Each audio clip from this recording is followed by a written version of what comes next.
Okay, and we're back with the death pick. So maybe today we might finish the game. Okay. I'm not sure how long it's gonna go. Okay. But so far we went quite ahead. Okay.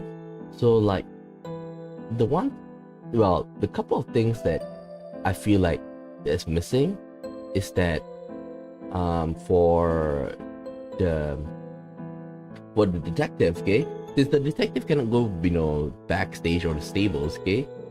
So like, he still haven't able to like met with Rolf and Alice, okay? And I think this is quite important because Alice is like, she's very sus right now because like she's the, like Hattie's training her, okay? From what I assume is that Alice, she's practicing the knife throwing act, okay? But she got startled by the horse that ran out, okay? And then like accidentally throw the throwing knife, onto Hattie. So, and the fact that she doesn't have confidence, like the fact that she doesn't have confidence in herself, like that's the reason why the whole circus didn't know about that she's being trained, also plays up to it, okay? So that's why like currently I'm really like suspecting her, okay? But before that, let me just check something. Okay, go back here. Damn it. Find my attacker.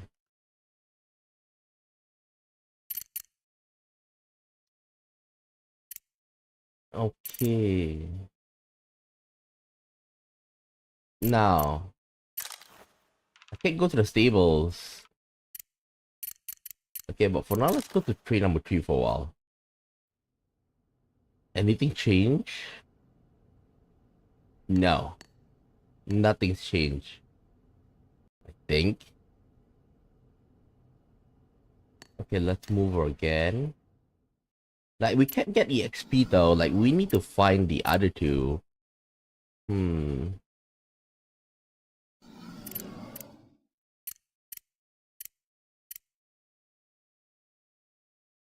Wait, can we talk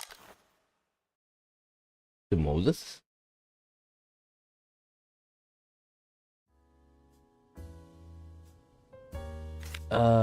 There's no contradiction here. ID statement.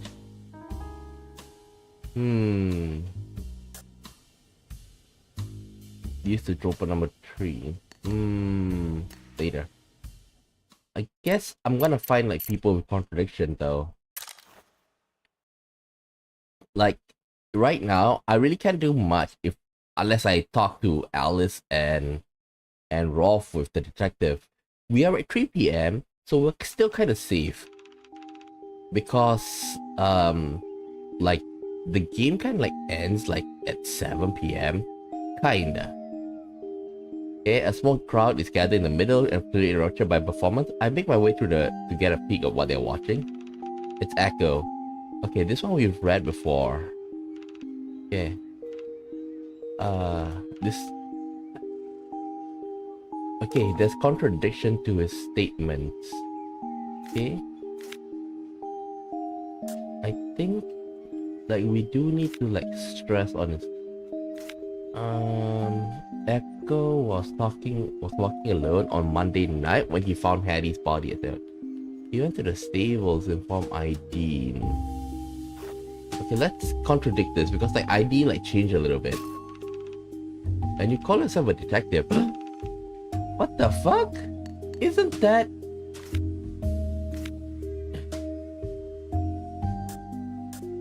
Okay, let's try contradicting this too. Oh wait, maybe we present ourselves a little bit. Echo statement. And that's what I told you. You're determined to repeat me everything. I wasn't making you repeat it. I was just looking for clarification. Here's the clarification. If somebody says I'm lying, they're lying. Done.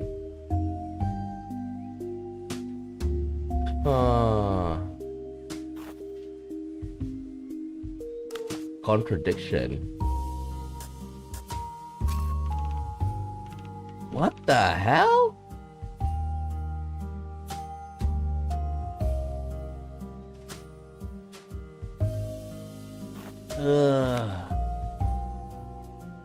What's missing though?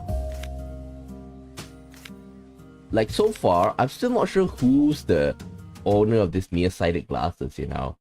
Like, I've been trying to, like, find out who is it, okay? I've been, like, racking my head all over it, okay?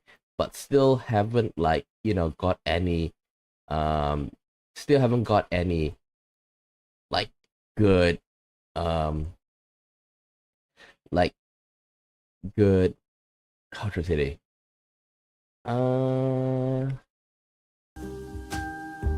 Well, okay. Like before this, I did try to contradict Chip and Echo because, you know, both of them kind of a bit different. I don't know what it wasn't Chip's. It wasn't Chip he saw, and it was ID wearing Chip's hat. Damn. And which one is it? There's a contradiction here. Dang it. I fell off. Okay, let's try and ask about the knife throwing act. Are you familiar with the knife throwing act that Hattie performs? Not in particular. Really? Why should I be? I don't care if she parades around the stage with knives or axes or tweezers. This has nothing to do with me. And is it true that no one else in the circus can do knife throwing? Can you? No. Then why would you expect us to be able to? And before you ask, no one in the circus can walk on wire. I think we read it before. I remember something like that.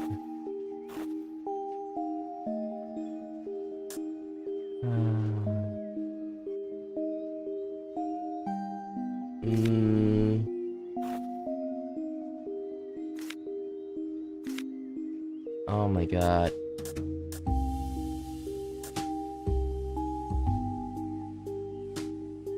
Wait. Echo and Ideen statement. Wait, what? What else is contradictory? Damn it. Mysterious attack. You know, it's kind of funny, like, everybody knows who Detective Jones is, like, his full name and stuff. Like, damn it.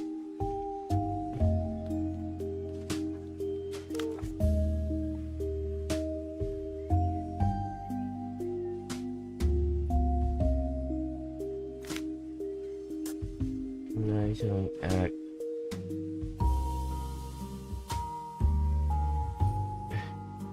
A pair of elegant metal. Wait. If Hattie's nearsighted, then how can he throw a knife? Oh. Hattie couldn't have done the knife throwing act because she had problem with her vision. Oh yeah, we did learn that from... We did learn that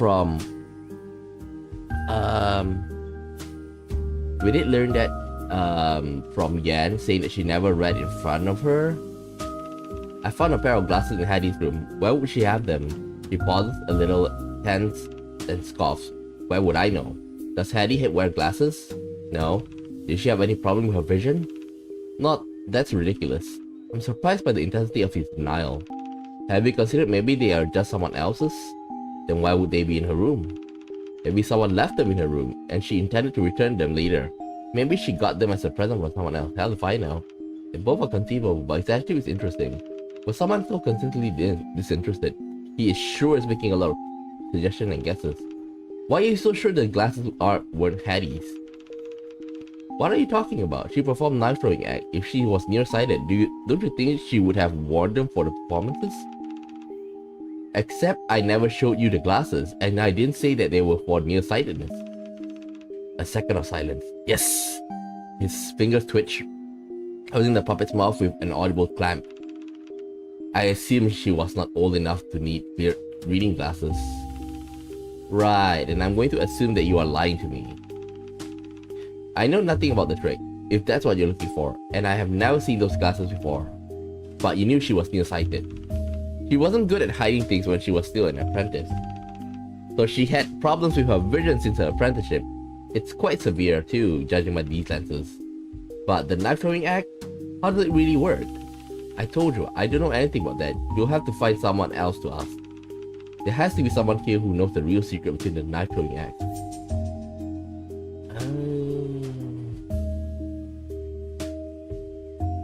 Okay. Okay, we got enough AP. Let's get an additional. Thank you.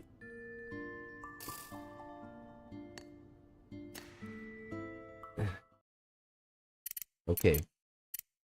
Let's try and find people. Oh yeah! We need to like ask her for contradiction. But there's no contradiction here. You're not making any sense. Ouch. She's finding sharp and at detecting any sort of bullshit, even if she's not old enough to say bullshit yet. Okay, why don't we ask again about Irene's statement? So Irene told me you were with her on Monday afternoon. Yeah, I told you that already. You don't believe me? You had to ask her instead. Just checking. But I thought she went out.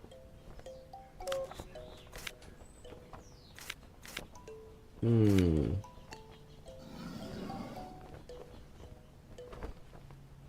let's ask the mysterious attacker. I can't be sure whether the attack has anything to do with the case yet, but it's rather embarrassing. No, not her. Not her. She's the last person I want to talk to about.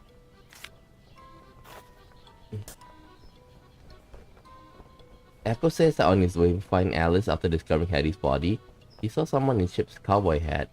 Okay. Okay. Never mind. Let's talk to Chip.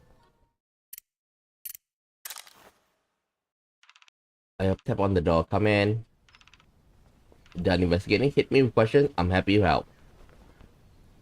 Okay, there's nothing that we can contradict. Let's ask about the mysterious attacker. So something happened to me on my way here to the circus. Huh? I was attacked by someone who knocked me out and took my clothes.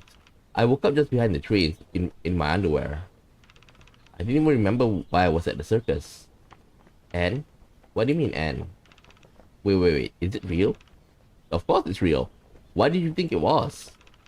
Sorry, I thought it was the setup to a joke. I kept waiting for your punchline. I was busy thinking about how to let you know that joke kinda sucks, politely. That's rich coming from him. So, no, I was not telling a joke. So you were half naked outside the trains. You mean like the trains we all live in? Truly, I think it is. How long were you out there? Was it the whole night? I have no idea. Does that mean I could have seen or heard you? Do you snore? I thought I heard someone snoring at night, but that could have just been echo.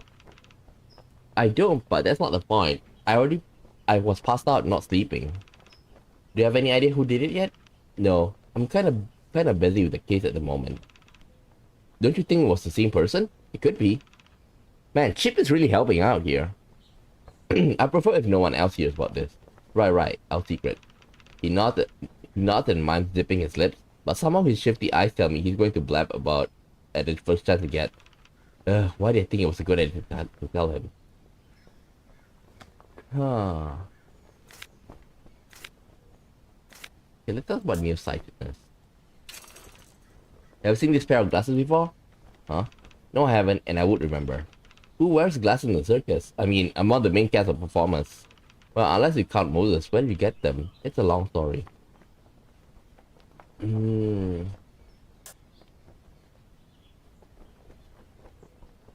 Okay, let's ask the key. What's this? The key to Hattie's train? You've been inside? Is it haunted? Yes and no. Then why are you showing me this? I don't want to go in. How about a shattered trophy? You live next to Hattie's room, right? Uh-huh. Have you heard anything weird recently from inside her train? How recently? Anytime after Monday? What? Why would there be?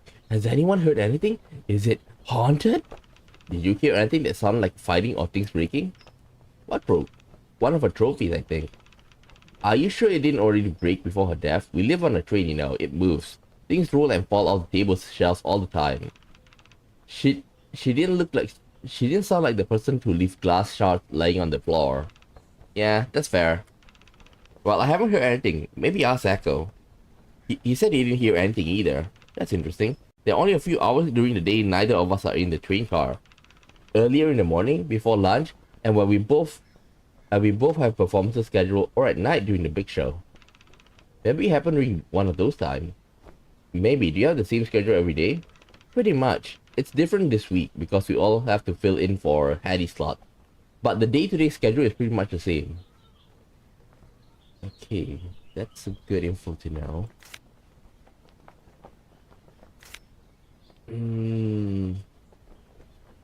Let's talk about the knife throwing act. I heard Hattie had a great knife throwing act. Oh yes, they were spectacular. I never knew she could pull off something like that. Maybe she's just really good at aiming. No, not that part. That's just practice. I mean the part where you have to stare a friend in the face knowing that if you slip, you could kill them. And I don't think I can do that.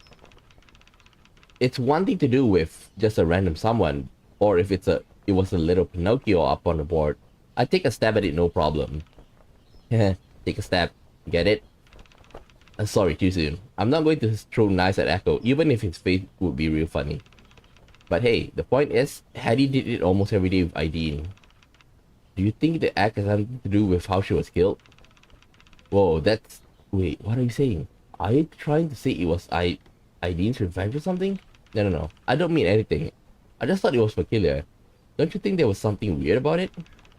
I don't really want to think about it too much. Really? I can see him hesitate, but all of a sudden his expression changes, not to mention hostile, but to something disturbingly cheery. I don't know. I thought if anyone's going to be killed in the circus, it would be me. Why would you say that? What's the quickest way to kill a circus? He's holding back a grin. A bad sign. You go straight for the juggler. Seriously. If anything is going to kill, it's gonna be one of those bad puns. You gotta go for the jugular. Okay, thank you. Yeah, let's check with Ideen. I think we've seen this before. Yeah, she's kind of like throw. Yeah, we seen this yesterday. That's a contradiction. God damn. Ideen statement. Okay, let's try and get nearsighted. I don't see how that's a detective. Okay, let's try. No. Nearsighted glasses and throwing knife. Hattie couldn't have performed the act. Okay, we already know about this. These are definitely Hattie's glasses. She's not looking at me. She flicks her wrist, idly watching ash falling from the tip of her cigarette. It might as well not exist. When I found them in her room, I thought they couldn't be hers. What other explanation makes sense? Maybe they are yours? But you said yourself, no one else wear glasses in the circus besides Moses. More importantly, if anyone else in the circus were nearsighted, they wouldn't have any reason to hide it, would they?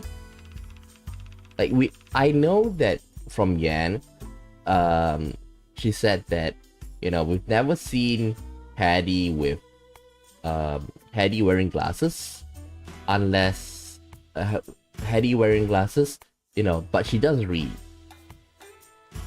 If the others are having problem with their vision, they can just wear the glasses. The only reason Hattie doesn't, because he would destroy the illusion of the trick. How can she throw a knife from 30 feet away when going off on the thickness of the glasses? She wouldn't even be able to tell a bird apart from squirrel at that distance. Staying almost entirely silent through my whole speech, the woman in front lets out the emblem. Like her mind is somewhere far away. But I know better. And there they were, just sitting in her drawer. You must have known about them. But I'm guessing even you didn't anticipate a certain sneaky lockpick to assist me. That gets a surprise reaction. She generally didn't know. How did you get her to do that? She promised me. I happened to have this amazing piece of lemon pie on me. Of course you did. And apparently she specifically promised she wouldn't do it again to steal. Now technically I stole the glasses, but she didn't take anything. You two. It sounds like she's trying not to laugh. Well, that's one thing we reprobate detective and honorable detective have in common. A healthy appreciation for technicalities and loopholes. Don't call her that. Not even an honorable one? She's an acrobat now. A very good one. Fine, an axe thief who makes a great acrobat and incidentally have been immensely helpful to said detective in this case. Anyway, the point is we both know, I know now that you know all the time, and you know now that I know she wasn't actually aiming to and throwing those knives. So what was it? Some sort of trick?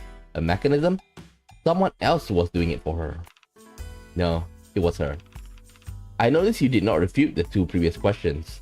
She shrugged. Something nags at the back of my mind. Yan, when I asked about her whether she worried for her sister doing the knife throwing act, she said something interesting. Yan told me you told her that the knife throwing act is, quote, perfectly safe. At the time, I paid no mind, chalking it up to some comforting words of a big sister who didn't want a young girl to worry.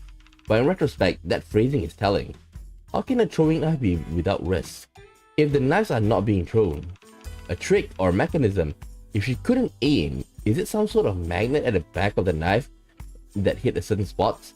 There's no magnet that strong. I kept watching her face to gauge her reaction, although it's clear that my answer is wrong. Something on her face shifts when I mention the back of the board. Have you not seen someone shoot a gun at the target? What does that have to do with anything? The bullet is moving so fast, you can never see it flying in the air. You will only see the smoke from the barrel, and then the hole on the target. Oh. Uh-oh. She never actually throws the knife. We established that. There must have been... she must have been pocketing it. For a magician, that kind of sleight of hand is child's play. So, that's the bullet leaving the barrel and then hitting the target. Okay? There could be some sort of mechanism at the back of the board that makes it look like a knife had hit. Wait. And the latching spring that some elastic and makes an identical knife pop out from the back. Right, the mechanism must require someone to operate it. Was it you? Mr. Jones, I'm flattered, but I'm afraid you overestimate how much I do when I type to the board. Then it must be the mechanic Alice, am I right? You have to ask her. Okay? That's not a no. I just hit the bullseye. Have I guessed anything wrong so far? You've been very thorough, Detective Jones. It's a brilliant trick, really. A magic trick that disguises itself as a game of skill. 2 knives, 2 operators. But then... what happened to the knife that was thrown? 2 knives, 2 operators. Always one in the light and one in the shadows. Quick reveal. Oh wait. This is another contradiction? What could it be? A trick reveal?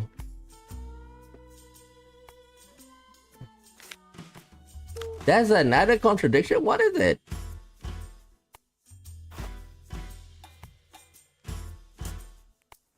Okay, let's ask a little bit more of the trick. Do you know who came up with the trick behind the knife throwing act? When you told me that story about watching movies, was that not really what happened? No, that was true. The idea was there. The performance didn't really click until we tried to tie me to the board. The trick, I think it was Hetty's idea at first. She's always the one looking for new angles and new opportunities. I imagine once you look at the world with magician's eyes, everything feels like magic, an illusion waiting to be revealed, and a puzzle begging to be solved. But whose idea was it was not important, because she could not have done it with Alice's mechanism. Hetty used to say that ideas for great magic tricks are nothing without the ability to execute them. Alice operated the mechanism during the show, right? I know, I've always seen I always seen as Hattie's partner for this act, but tell the truth, my job is the most replaceable. You just have to get dolled up, act scared, and able to keep a secret. But the performance really relies on Ellie's perfect timing without being able to see Hattie's action. It took a lot of practice between them to synchronize the timing of the knife throwing act and the mechanism. They practice every other week to keep the rhythm of it just right.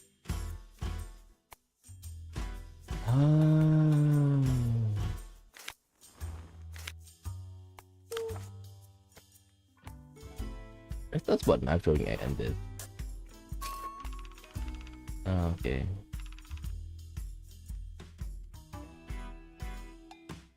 There's still another thing now.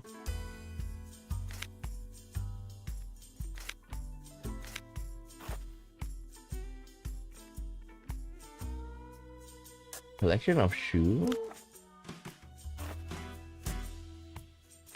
How about the shoe? Yeah, the shoe. It's muddy. I didn't stay indoors on Monday, she said. The mud on her shoe shows that she went out. Yeah, this is what I was thinking. Because like, without a doubt, we know that it rained on Monday, the day of the murder.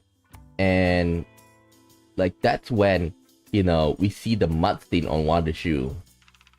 They said you were in your trailer on Monday night at the time of Hattie's death.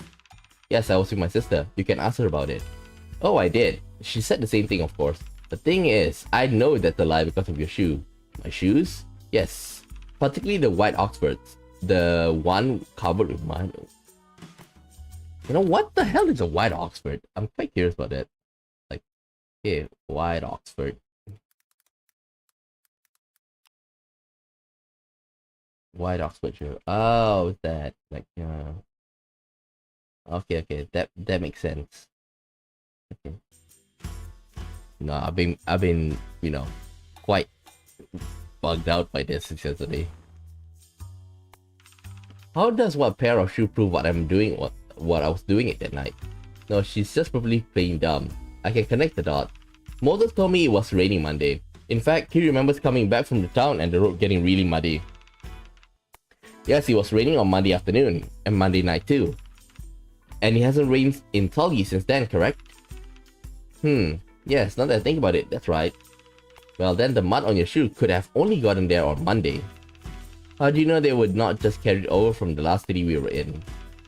You apologize for the mud on the shoe, calling it embarrassing, which tells me this bothers you. Dang, that you haven't gotten it clean. As I can tell from your room, you're not the type to leave a muddy shoe lying around for long. It's extremely unlikely you kept them in that state, unless there were more pressing matters for you to worry about, like what happened this week. Yeah, remember that, you know, that Caddy passed away, and she's her lover? Well, ex-lover. But point is that they don't like hate each other, they really care for each other.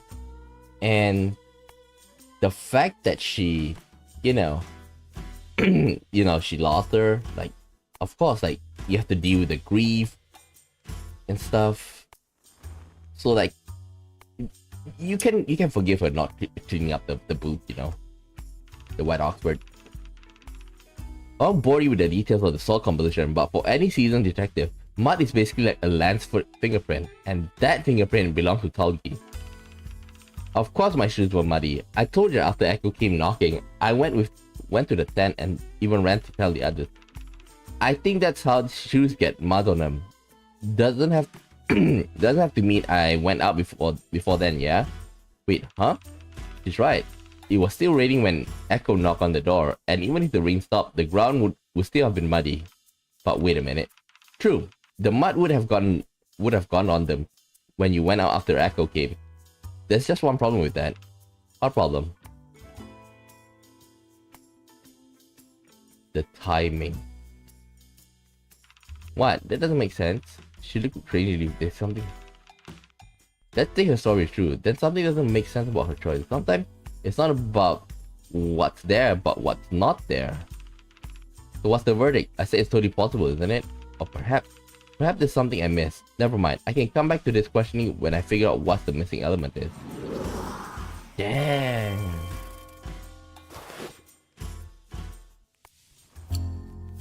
Oh god.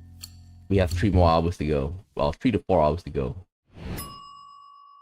Like, because at 7, she needs to meet, like, the person who sent the threatening letter to her. Oh god. Meet the killer. Is Echo here? No! God damn it. Find Hattie's apprentice.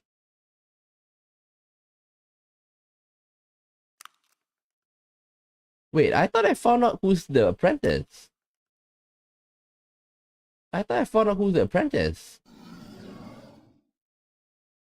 This is weird.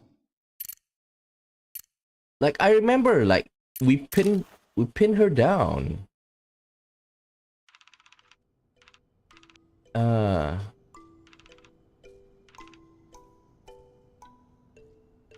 Oh god. Maybe I didn't save, you know. Yeah. Okay, give me a second.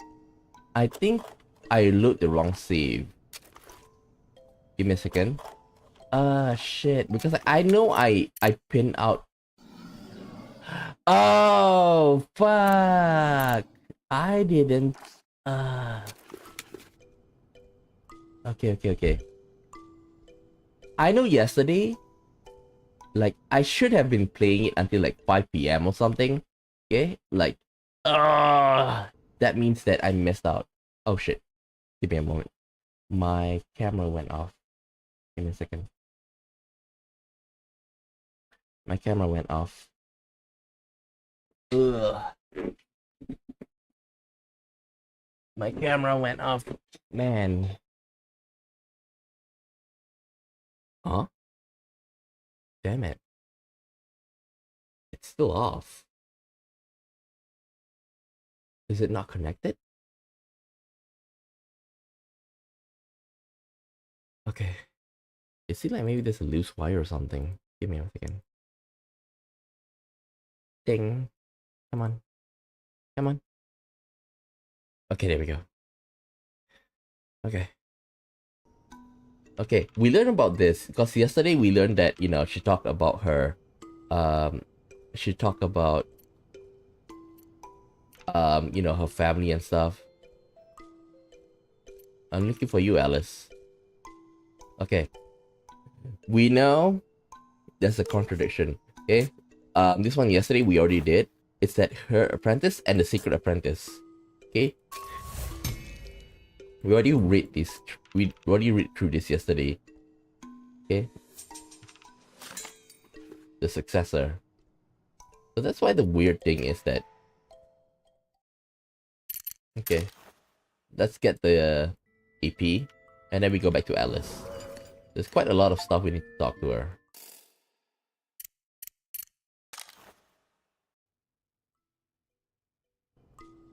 Like right now, she's very sus.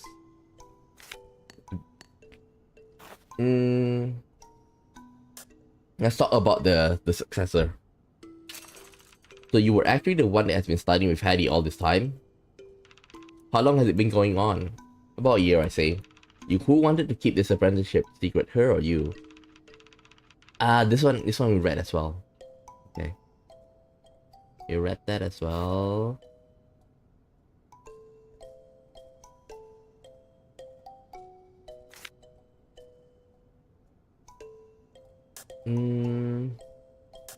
I think they tell the broken bolt. See the bolts? Yeah. Okay.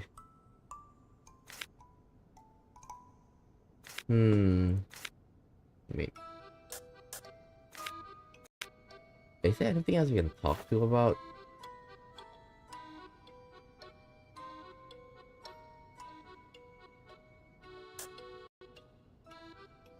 Yeah. Irreplaceable and that, but I want to ask her, does she know about their big plan? So you must have known about Hattie's plan to leave, right, as her apprentice? No, I really didn't know. How can you not know? I thought she was just taking on an apprentice. I thought even after I have completed my training, I'll be the one to leave. Like what happened with Hattie and her mentor. And I have even thought of to myself, I'm not going to. I'll be happy to stay here as a mechanic here, even if no one would see me perform. I'm already lucky that she chose to teach me all of this. I don't have to go on stage. And she never told you about her plans? I guess she could sense that I was nervous.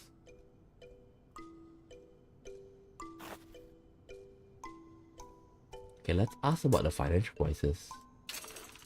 Do you know much about the financial situation of the circus? No, it's none of my business. I heard Moses was talking to an investor. Turns out the circus has not been doing financially well. Yeah, I remember I talked with her yesterday. Like, I forgot to save yesterday though. Okay. I think I should talk to Rolf. Okay, we've seen this. Peaches. Okay. Okay, there's no contradiction though. Okay, you already know about the broken bolt.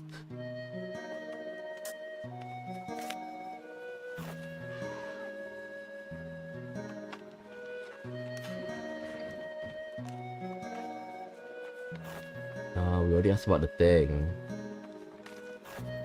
Okay, we already also talked about, you know, Yan as the prank. Yan's prank. More than friends. Let's talk about this, like, because he said that he's interested in that. I didn't want to keep this a secret for understandable reason. It feels to reveal it to anyone without her permission. It feels wrong to reveal it to anyone without her permission. Okay. Okay, we don't have anything that contradicts from him.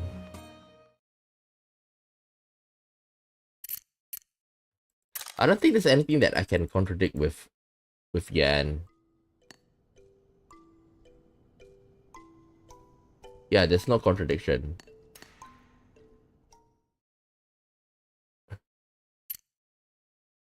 Let's go with Moses. Let's find some contradiction. Nope, no contradiction.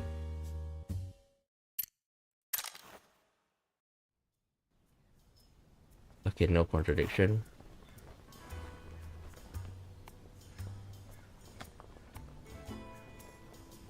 Okay.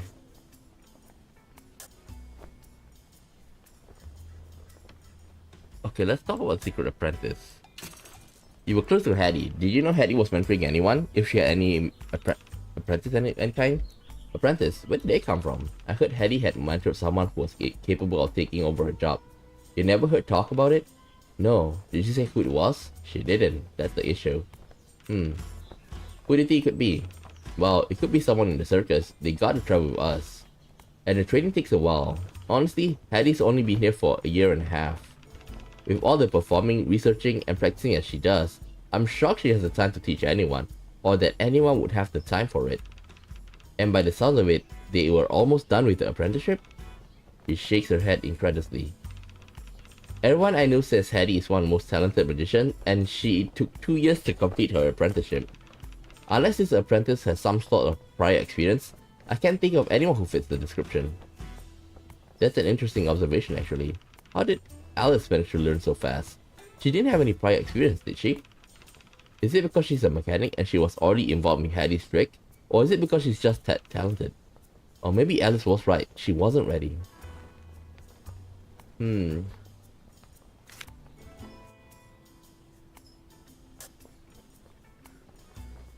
I need to show this to Echo though. Let's talk about the successor.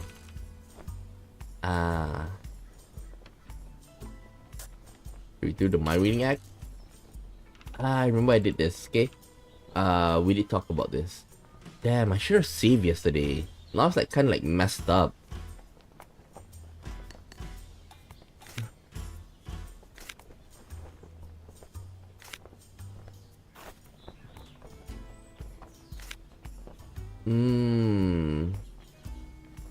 Maybe I should ask her about the Hattie costume. Alice had to adjust the costume for me a little bit. The boots have a nice touch, and the lacing in the back was smart of her. You could tell. She said it wouldn't be noticeable. Don't worry. it won't be to anyone else, but I know that costume. Some of it was my idea, you know. Hattie was never that into fashion. Which part of the costume was your idea? Mainly the dress. We were talking and Hattie mentions about wanting something more modern for a performance, something custom and special.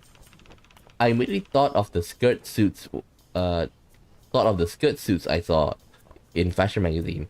They had these shoulders and silhouettes that really made you look powerful, you know? And I know a lot of magicians wear suit jackets because it's easier to hide things in their sleeves or inner pockets. However, Hattie didn't want long sleeves. She said she didn't want to go through all the training to do something as rudimentary as hiding things in her sleeves. She wanted something as form-fitting as possible while being perfectly respectable. So we changed the long sleeve to short sleeve with gloves, a line skirt, A-line skirts to pencil skirts, and the suit and skirt to a one-piece dress.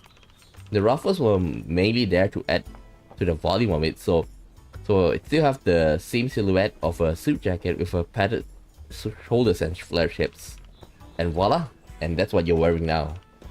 Wow, a lot of thought went into this, huh? It's all worth it when I sat in the crowd and listened to them whisper about when she could have possibly hidden the thing she disappeared.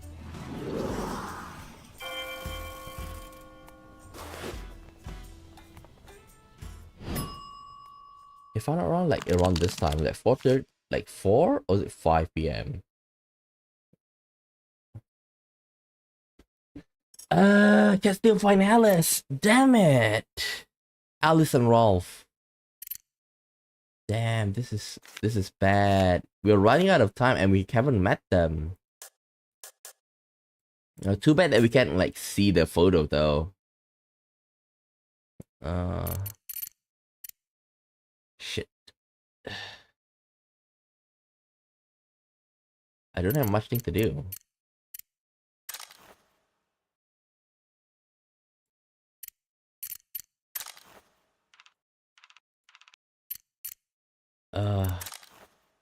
Go to the office.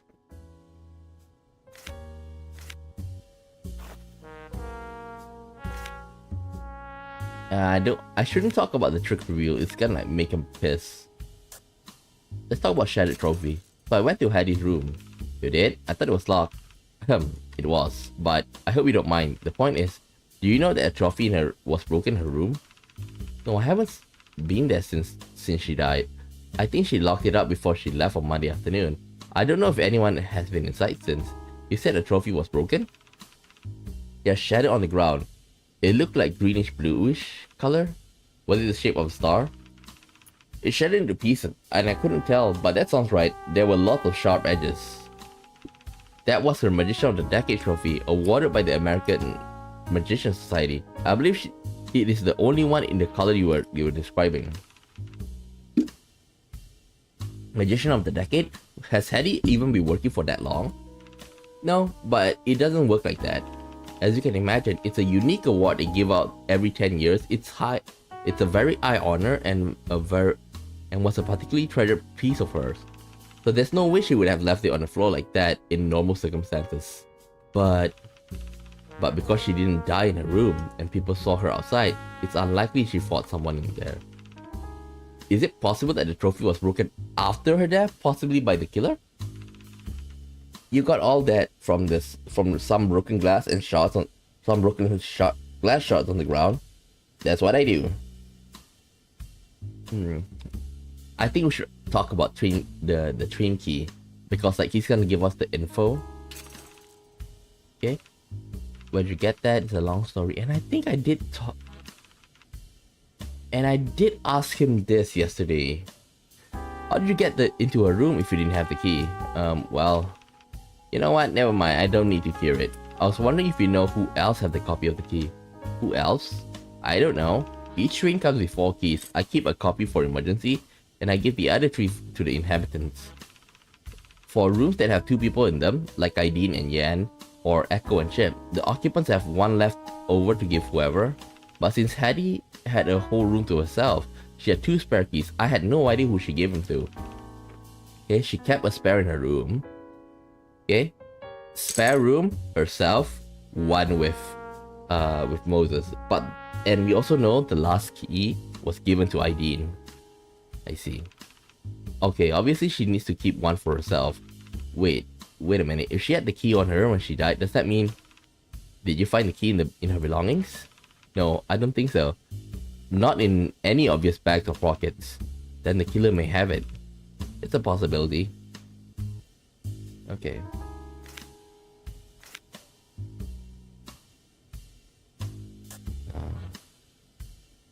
Maybe I should talk to the mysterious attacker. Tell him about the attack. It's his circus, maybe he'll know something. Sorry I didn't mention this earlier, but there's a reason why I show up late. Something happened to me on the way here. What do you mean? Well, I kinda got attacked. That's... By who? Why? Was it because I hired you? I don't know by whom, but the attacker attacked me over the head and knocked me out. My memory's a little fuzzy. I don't know what to say.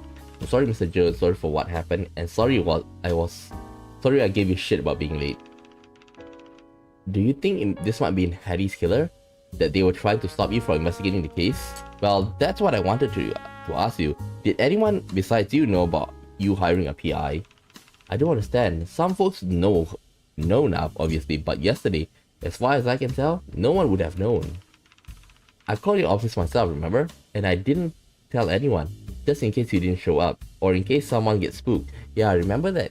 The whole reason he called, a PI, because they don't trust law enforcement and law enforcement don't trust them. So he thought that what happened if Jones didn't come? Okay, so he doesn't want to get people hopes up too high. So he only tells them once we reach here and start investigating. Interesting. Maybe I was doing a little snooping before I was going to and meet the client and found something important, and the killer caught up to me.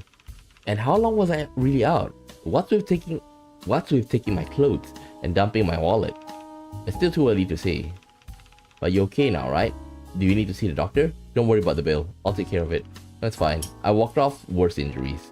It doesn't seem to reassure him. I also need to consider if it may be a coincidence. Maybe this has nothing to do with the case. This sort of thing does happen often at a circle like this. No, it does not. Pickpocketing, yes. Kids get lost all the time. Drunken fist fight once in a while. But assault for no apparent reason? I never heard of it. Where were you attacked? Over by the train station, somewhere behind the circus trains park, I think. You think? That's where I woke up. Like I said, memory's a little fuzzy. Man, I should have talked to him earlier. But maybe because right now we already gave him some some progress on this case. He's more keen to helping us out. So if I from the very beginning talk to him hey, just I got attacked here. I'm huh? You got attacked here before you're doing anything? So it's we haven't built reputation with this guy. Okay. Well, that's on the outskirts. Most circus goers won't go there, but one of my workers might have seen or heard something. It's right near their living quarters. I can ask around for you. I'll do it discreetly. That's good. Thank you. We don't need to talk about that. Okay, let's talk about... I think I did talk about this yesterday with him. Okay. So they've invited us a few. When did that happen? Monday night when it was raining. Rolf said his horse only ran out because he's scared of the thunder and lightning. Obsidian escape. I can't see the explanation going over well with the vendor.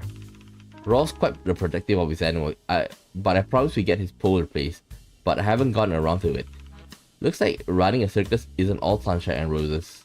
Most of the time, it's trivial thing like this. I would rather deal with 100 more chewed up poles over. Well, no shit. Ooh. Good thing that I talked, because now I can use this.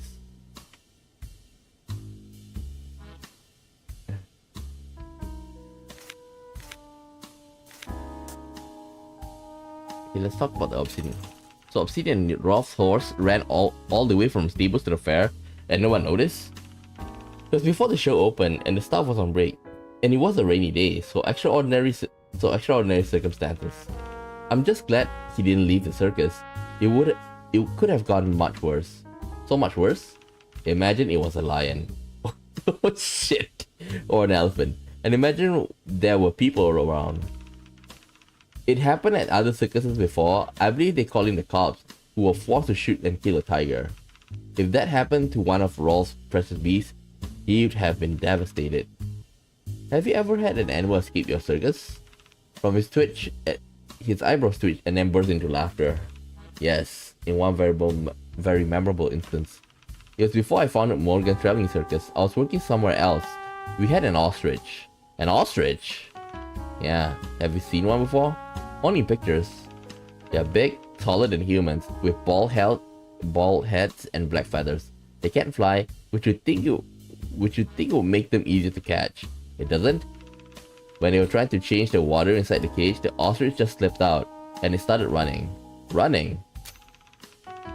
This is interesting. Yes, so ostriches have these long bare legs, right? The feathers are all in the middle of their body, like a ballet dancer's tutu. It's the funniest thing I have ever seen in my life. But the ostrich ran out of the menagerie and, in full view of everyone, dashed through the circus ring, with all of us chasing after it. It was like a scene of a Chaplin movie. You eventually caught it, right? Oh wait, I haven't gone to the best part yet. Seriously, it seems like you're enjoying this. He ran all the way to the door of the circus, or right onto the road. That bird was so fast, you wouldn't believe it. Yeah, I just stood there having run all the way across the circus when my boss tossed me his car keys and screamed, "What are you waiting for? Go after the bird!" So I jumped in the car and drove after it. You drove after a bird? And I swear this is true. It can outrun a car at least 30-40 miles per hour easy. Sometimes I swore I was getting close when its head is poking through my window, but then other cars would block me and I lose my progress. Not only was the bird faster than a car, it also had other advantage. It didn't have to obey traffic laws. So at one long traffic light, I lost the bird. You can bet my boss wasn't too happy about that. Not that I know how I have gotten it back if I caught it anyway. But an animal like that can't go unnoticed, right? Oh, it was noticed initially. We were getting phone calls from all over the place, but we had to pack up and move on. Well, the reports just disappeared. Huh? You're telling me somewhere out there in America, there's probably a former circus ostrich running around? God, I hope so. The fuck? I didn't expect that.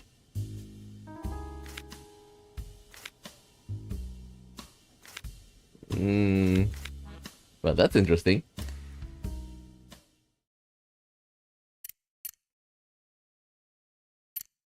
The thing is that we can't meet Alice and...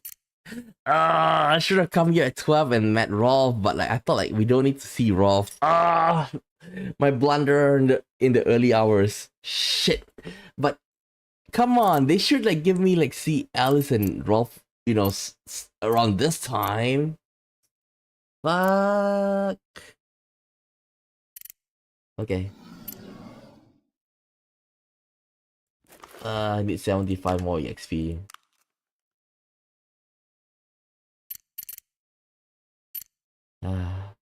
Let's talk to her about our attack. Okay, we already talked.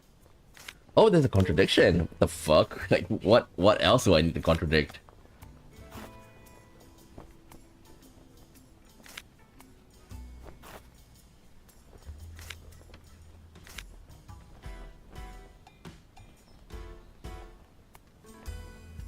She's the one that told me the trick reveal. And there was none just now. Oh wait, maybe we can talk about this. Huh? Huh?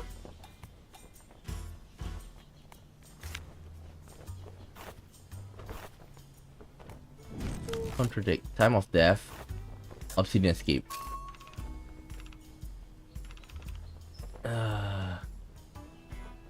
Okay, let's take a look at this one first.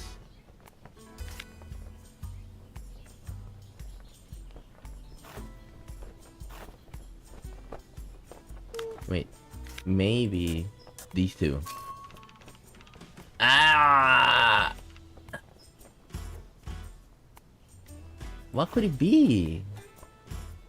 We already did with the shoes and, you know... We already did it with the shoe and her statement. Huh? What is it? Didn't I contradict? Wait, didn't I contradict this earlier? Day one trailer at the Monday had his death. Yeah, I was with my sister. You can ask her about it. I did. She said the same thing. Is it deja vu? Didn't I do this just now? I know it's alive because of your shoe. My shoe? Yes. Yeah, I think like we did this earlier. We screwed up on this part. Yeah. There's a problem. The shoe. Yeah. It doesn't work like that. It's rain boots. The clean rain boots right behind your muddy Oxfords. Her eyes widen. I think she just realized her mistake. You were in the trailer the whole time. You have known it was raining, so when you went out, you would have put on your rain boots instead. I just remembered just now, I chose the timing, which is like the wrong, thing. The only reason why the Oxfords would be muddy instead of rain boots is that you went out before it started raining and had to track back in the mud. She knocks her forehead twice in regret and gives me something like a smile. Why didn't I think of that? You're actually pretty good at your job, aren't you? That's why I feel like the timing is not really wrong as well. Because okay, the reason why I chose the timing is that hey, why then? Why she's wearing that boots at the time? Okay? So okay, maybe the shoe is a better fit, but still, I don't know if I should be flattered or insulted. So let me ask you again. Where were you at 5 to 7 p.m. on Monday? You're right. I wasn't in my trailer. I wasn't with Hattie, I promise. I went out early in the afternoon, before the rain started. I think it was a bit after 3 in the afternoon. Was there anyone else with you? Rolf. I remember we saw this earlier. Yes, I was with Rolf the whole time. We were planning to take a walk around the field, see the countrysides. But we didn't realize it was gonna rain, so when it started, we were stuck under a tree for a while. We were hoping it would stop quickly, but it didn't. When the storm finally eased a bit around 6:30, we decided to start to walk back. We got home right at 7 and went straight to my trailer. That's why my shoes were ruined. You're right. I would have worn the rain boots if I knew. Well, you would have agreed. We wouldn't have gone out that day if we knew. The rest is all the same. Echo came knocking not long after. I went with him and informed the others. So if I ask Rolf, he's going to corroborate the story? Sorry, I asked him to keep it a secret. If you told him what I told you, you tell the truth. Okay. Okay, so we got Idine's statement updated. Wait, I thought I got the updated here like yesterday, or was it the day before? That's another fucking contradiction? Okay, then I know this two. I should talk to the person whose statement I'm contradicting, not to her. This way, after I point out the contradiction, I can get them to correct the statement. Ah, so I need to talk to Yan about this. Okay. But then there's still another thing. And what is it? I have no fucking idea. Let's ask about Obsidian Escape.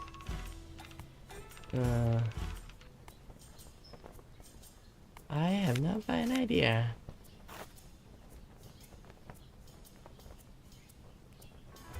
Is that why she wore the cowboy hat?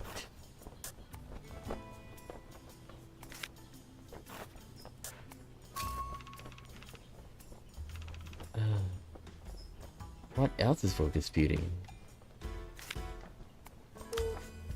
My brain is a mess right now. Okay. What else am I missing?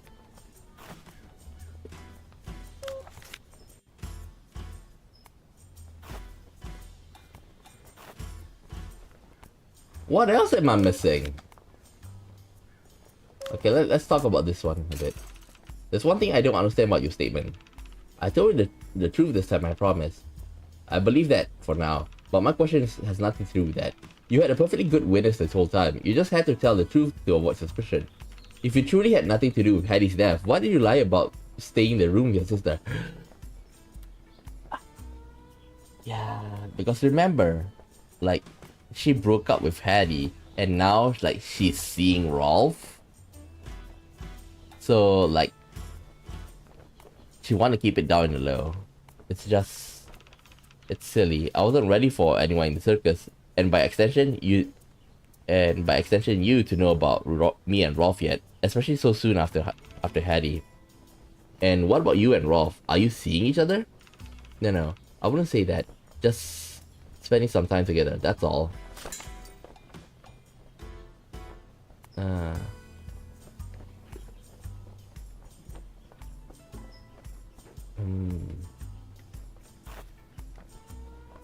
I think we can come back later to contradict her, but still, like, what can we contradict?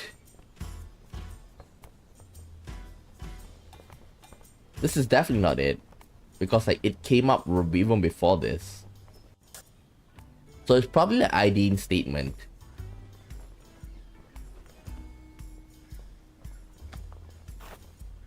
And let's say about echo statement. I need to find a contradiction though. But I really think it's the updated one. Okay, only managed to make your way back at 7. I didn't went back to a trailer and echo after them. That's why.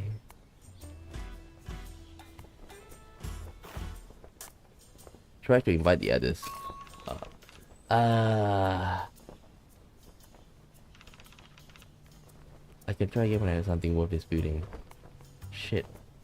There's a contradiction here though. There's a contradiction here.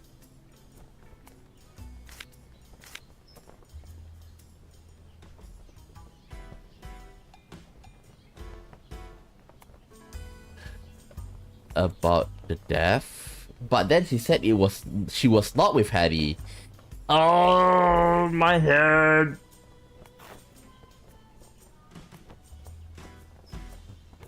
Once you have a lot of things, like you need to juggle, like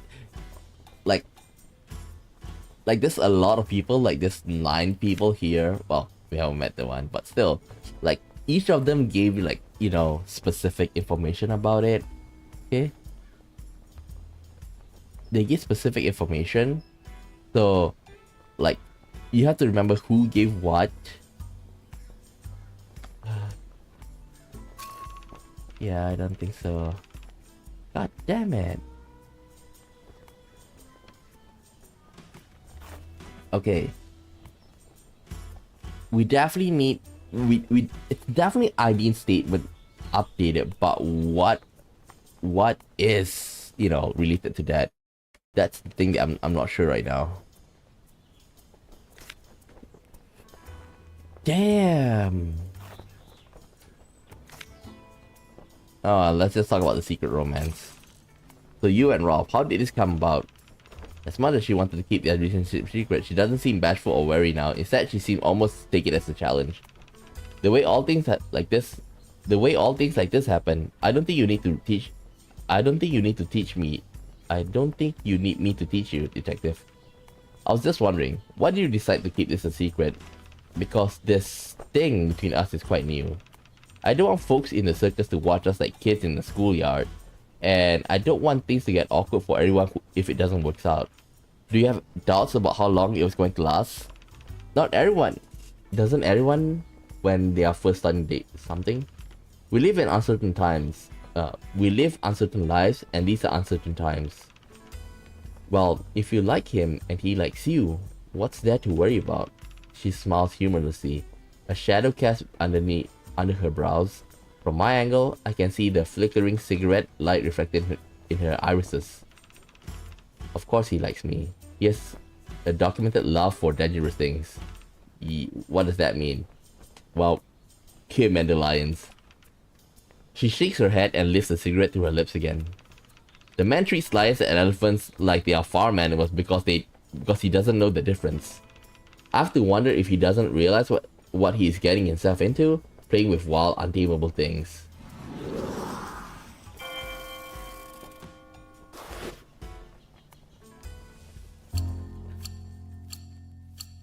Okay, it's 5.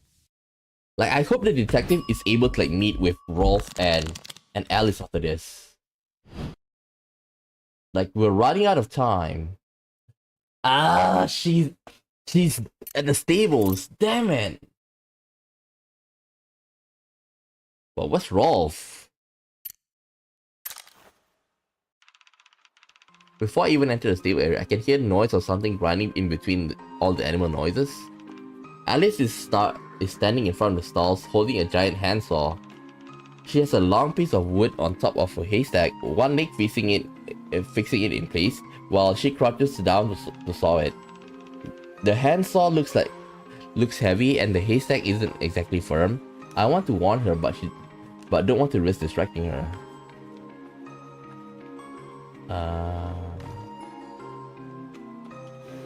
Okay. But her bony arms are deceivingly powerful. She holds the big saw in one arm and it's like it's nothing and goes to work on the wood. Only after she saws clean up to it do I dare to go up and say hello. What are you working on? Oh, look over there. She's pointing. Ah, look at that. She fixed it. She's pointing towards the middle stable stall.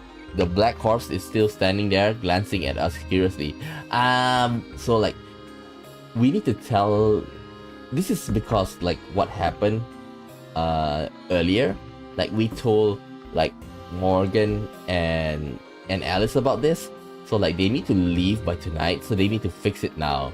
Okay. So that's what she's doing. She's fixing the thing. She's pointing at the middle stable. The black horse is still standing in there, glancing at us curiously. That's right, the broken door bolt. Looks like the mechanic is finally getting around to fixing that. Oh, I heard that. Obsidian running out. Yeah, I gotta fix it before we leave, or we're gonna get a bill from the owners. As we speak, she walks over to the stable door and will start working on replacing the bolt. She looks around for a pair of pliers and comes up empty. So she shrugs and pulls a nail and rope with her bare hands. Oh my god! Did you just... Oh, the nail? It really wasn't that deep. I'm stronger than I looked. Well, if I remember, like it was also not that deep. So, like, it's not surprising. Almost done. 1 second. She has her head down, working on the door. One hand sliding in the new bolt, the other stroking the black horse. Man, she's...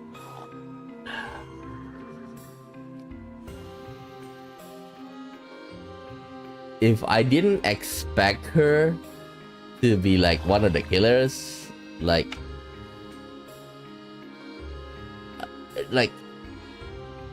I feel like she's kind of like the low-key like waifu material, but then like okay, of course we don't know much about Hattie, right? But Hattie's feel like, you know, she's like an unreachable flower, while for Aideen, she's similar to that, but she have a lot of things on her plate. Okay, well for Yen, of course, Yen is out of the question. She's still young. Okay, so like by coincidence, like if we look at Alice, she can do a lot of things. She's also very like attentive to detail, so that what makes her like a waifu material. Just when I see it. Yes, I told you I'm not scared. Brain, stop thinking stupid things. Obsidian. Alice immediately closes her eyes and scrunches up her face, but she is laughing at the horse, both hands reaching out to touch its face. A few clicks later, her head is pushed to the side and her hair is standing up in all directions. I've heard of a cow leg, but never a horse leg. She laughs again. I think it's the first time I've seen her laugh out loud. When all the worries have been wiped off from her face, she looks so young. Judging her appearance, she probably is very young, in her early 20s perhaps? But she's been taking on major responsibilities here, from fixing everything to helping me with my disguise. Remember, like, this is the 1950s, so I don't think like compulsory like education applies to like high school as well. Like, look at Yan. Yan is like 12 years old, right? Well, 12, 13. And she's with a traveling circus. So, I don't think she goes to school. So, her being like within like 15 to 20 is still possible. Even though she is clearly shaken from Hattie's death. She continues working on the bolts, setting the new one in place and testing it, fighting with the horse's attention the whole time. Sorry, Obsidian. Stop! Alright, I think I'm done with the door. She uses her finger to comb her wild hair and put her beret back in its position before turning back to me. So, sorry about the wait. Do you need anything? Okay, there's no contradiction right now. But I'm very sus about her. Like, she's the one that gave me this anonymous letter.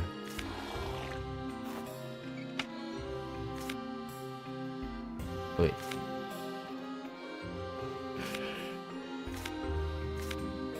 Oh yeah, the bolt. Wait. Yeah. Ah! It's because like, okay. We found the bolt, we told Morgan about that, and then like at the same time, we also tell, you know, Morgan using detective about the pole as well. So like both of them combined together, that's why she's here.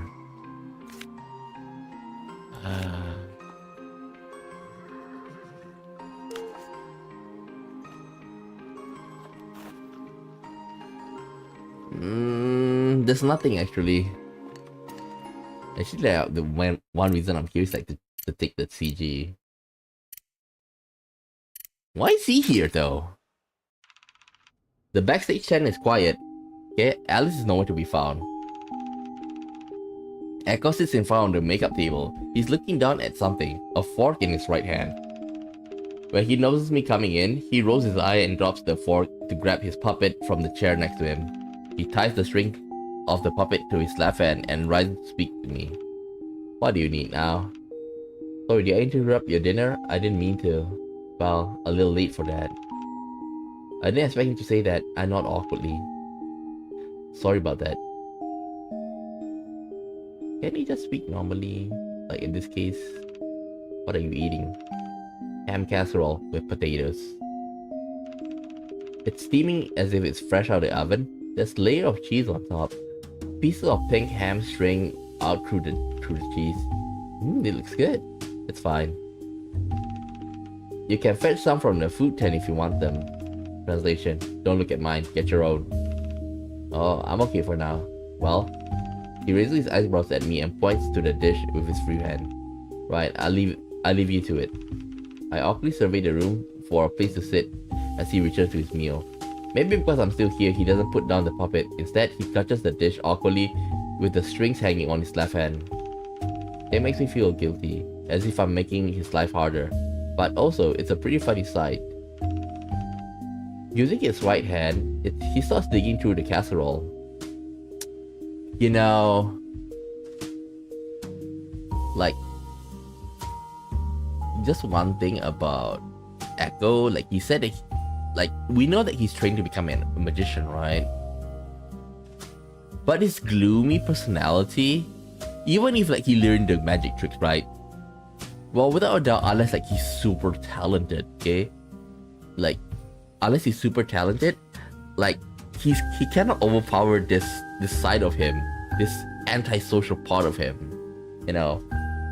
So even if he's able to, like, you know, compete with Hattie, he's still not gonna be a good magician. It's a fantastic looking casserole with bits of ham, potatoes, and broccoli, all covered with cheese. I'll be honest, the smell is making me feel a little hungry. Oh yeah, by the way, like, Hattie also is like a bit antisocial, but how should I say this? Like, we know a little bit from the statements, I forgot who said it. Like, she's a bit clammy, like she doesn't like mingle around much, okay? But she knows when to like, you know, she knows when to play, you know, the mood. So like, okay, like in front of the crowd, she needs like be extremely extrovert, but behind, after the, you know, after she step off the stage, she can be a little bit antisocial, okay? But as for Echo here, like from the very beginning, he's, you know.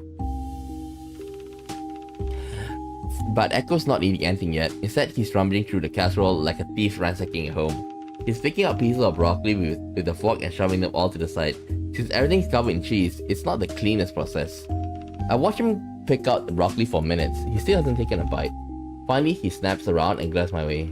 Do you have to be here? I don't like people watching me eat. Is that what you're doing? I thought eating traditionally involved opening your mouth and putting food in it. He rolls his eyes. What I eat is none of your business. What do you have against broccoli? I don't like it. What, is it a crime? No, I'm sure plenty of 5-year-olds agree with you on that front. Wouldn't have pegged you for a picky eater. Yeah, kinda like... Actually, the fact that he's antisocial makes me think like he's a picky eater. It's not like he doesn't care, it's just like he's very particular because, like, remember, he's also a neat freak. Well, I'm sorry to disappoint. I'm just feeling sorry for the casserole. Do you want it? You can have it if you stop bothering me. He pushed the casserole across the table. The plate looks like a disaster zone, like a corpse has been left out for the vultures. One glance kills my appetite. No thanks, you can keep it for yourself. Oh, so you aren't eating it. Funny, with the way you had those opinions, I thought you were talking about your own food. He has a point, but also the mess of the casserole and poor pieces of broccoli might disagree. He makes an irritated noise and tosses the fork aside and to turn back and look at me. Seriously, what the hell do you want? Let's get your business over so I can return to my dinner in peace. Oh, there's a contradiction!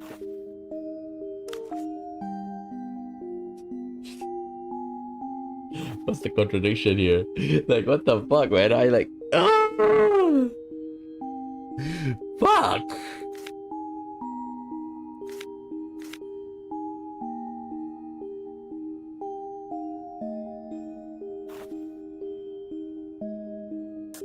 A replaceable secret apprentice?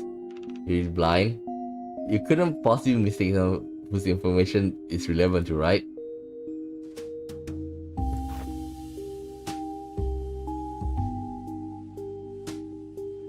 Echo's jealousy, secret apprentice.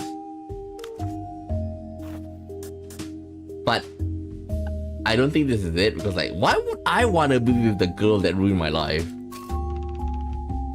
Yeah.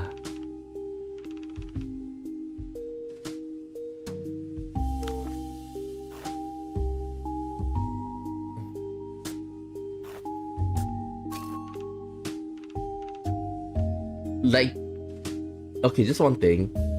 It doesn't matter it doesn't matter who comes first, right? This one. Okay.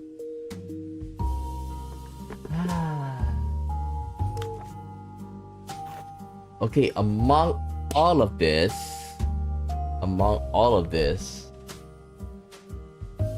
which one is the contradiction? Okay, I remember. The old puppet. I was about to ask him about the old puppet.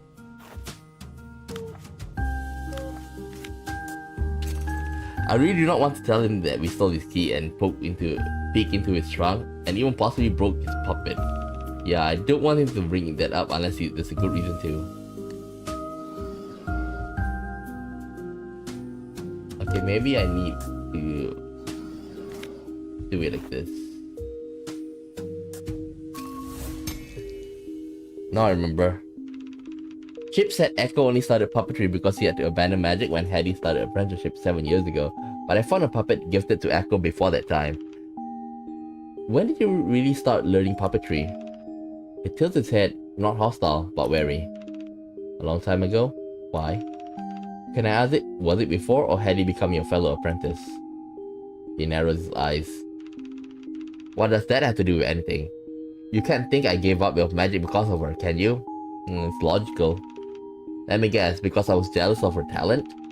Well, why don't we start here? Why did you decide to give up on magic and study puppetry? It's none of your business, but it had nothing to do with Hattie. Really? You know, I like the finger movement. Can you prove that? What? You're out of your mind. What? You are out of your mind. No, I can't prove why I choose puppetry, can I? Do you want me to get a mind reader? But here's the thing. You have the proof, don't you? I thought you want to say that. I thought you were gonna say that I'm also a mind reader. What are you talking about? You could have just told me that you started puppetry 8 years ago, before Hattie started her apprenticeship with your mentor. He starts to open the puppet's mouth, no doubt to give some new retort, but having heard my words, he closes it again. How? And that in fact, he has something to prove it. A gift from your mentor. Dude!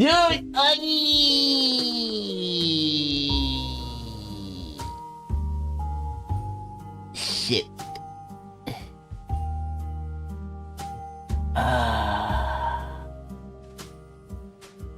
You know, I wouldn't be surprised if she's gonna get assaulted right now, like, oh, who told you that? Kind of thing, you know. And then he suddenly stands up straight and possibly taller than before, steps closer and leans in until I can smell his breath. Yeah! What did you do? Look, sorry, but you couldn't afford to keep by yourself. Shit. Chip. He says his name like a curse. And I don't mean it as a profanity. He sounds like he's wishing for an epic misfortune to befall Chip. But it's actually good news for you. I don't understand why you didn't bring this up yourself. That means you were right. You don't have a reason to be jealous of Hattie, since you already gave up magic before she came along. There must have been a reason why he did not use that to refute me. Something worse than being accused of having a motive for murder? What could it possibly be? You're not about to argue that I should be grateful for you for invading my privacy just because you happen to discover something in my favor.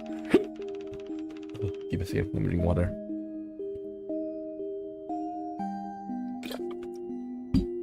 I couldn't care less about if everyone thinks I was the one who killed her, and I don't care if somebody talked you into it. If this is how you wish to act, so be it. Look, I'm really sorry. I really am sorry about that. I thought it doesn't matter what I thought. I shouldn't have done that. But it's innocuous. Just a couple of puppets. Why didn't you just simply tell me that you started puppetry before Heidi's apprenticeship? It's none of your business. Did Hattie herself ask you to investigate her death? You fashioned yourself some kind of hero detective? Well, right, sorry. So you really gave up on the 3 years of study on a whim? Why? If you think I would still tell you after that, you're wrong. Alright. But can I guess? You never learn, do you? What did the engraving say again? To my dear apprentice Echo, please don't be discouraged. If I had to guess, I don't think it was totally voluntary. Something might happen that made it hard, if not impossible, for you to do magic. Oh, maybe it's antisocial attitude. Like even the masters say to him, like, Echo, you're an amazing student, but I don't think your personality suit, magic, okay? So that's why I suggest that you take up puppetry. Something like that. So, like, and then after that, Hattie came up. It could be something like that.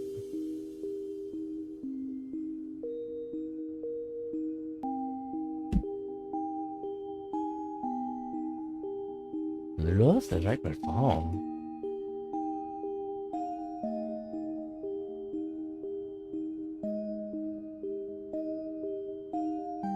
Okay, the number 3 is out, I think. You got injured, you lost the right to perform. What does it mean by you losing the right to perform?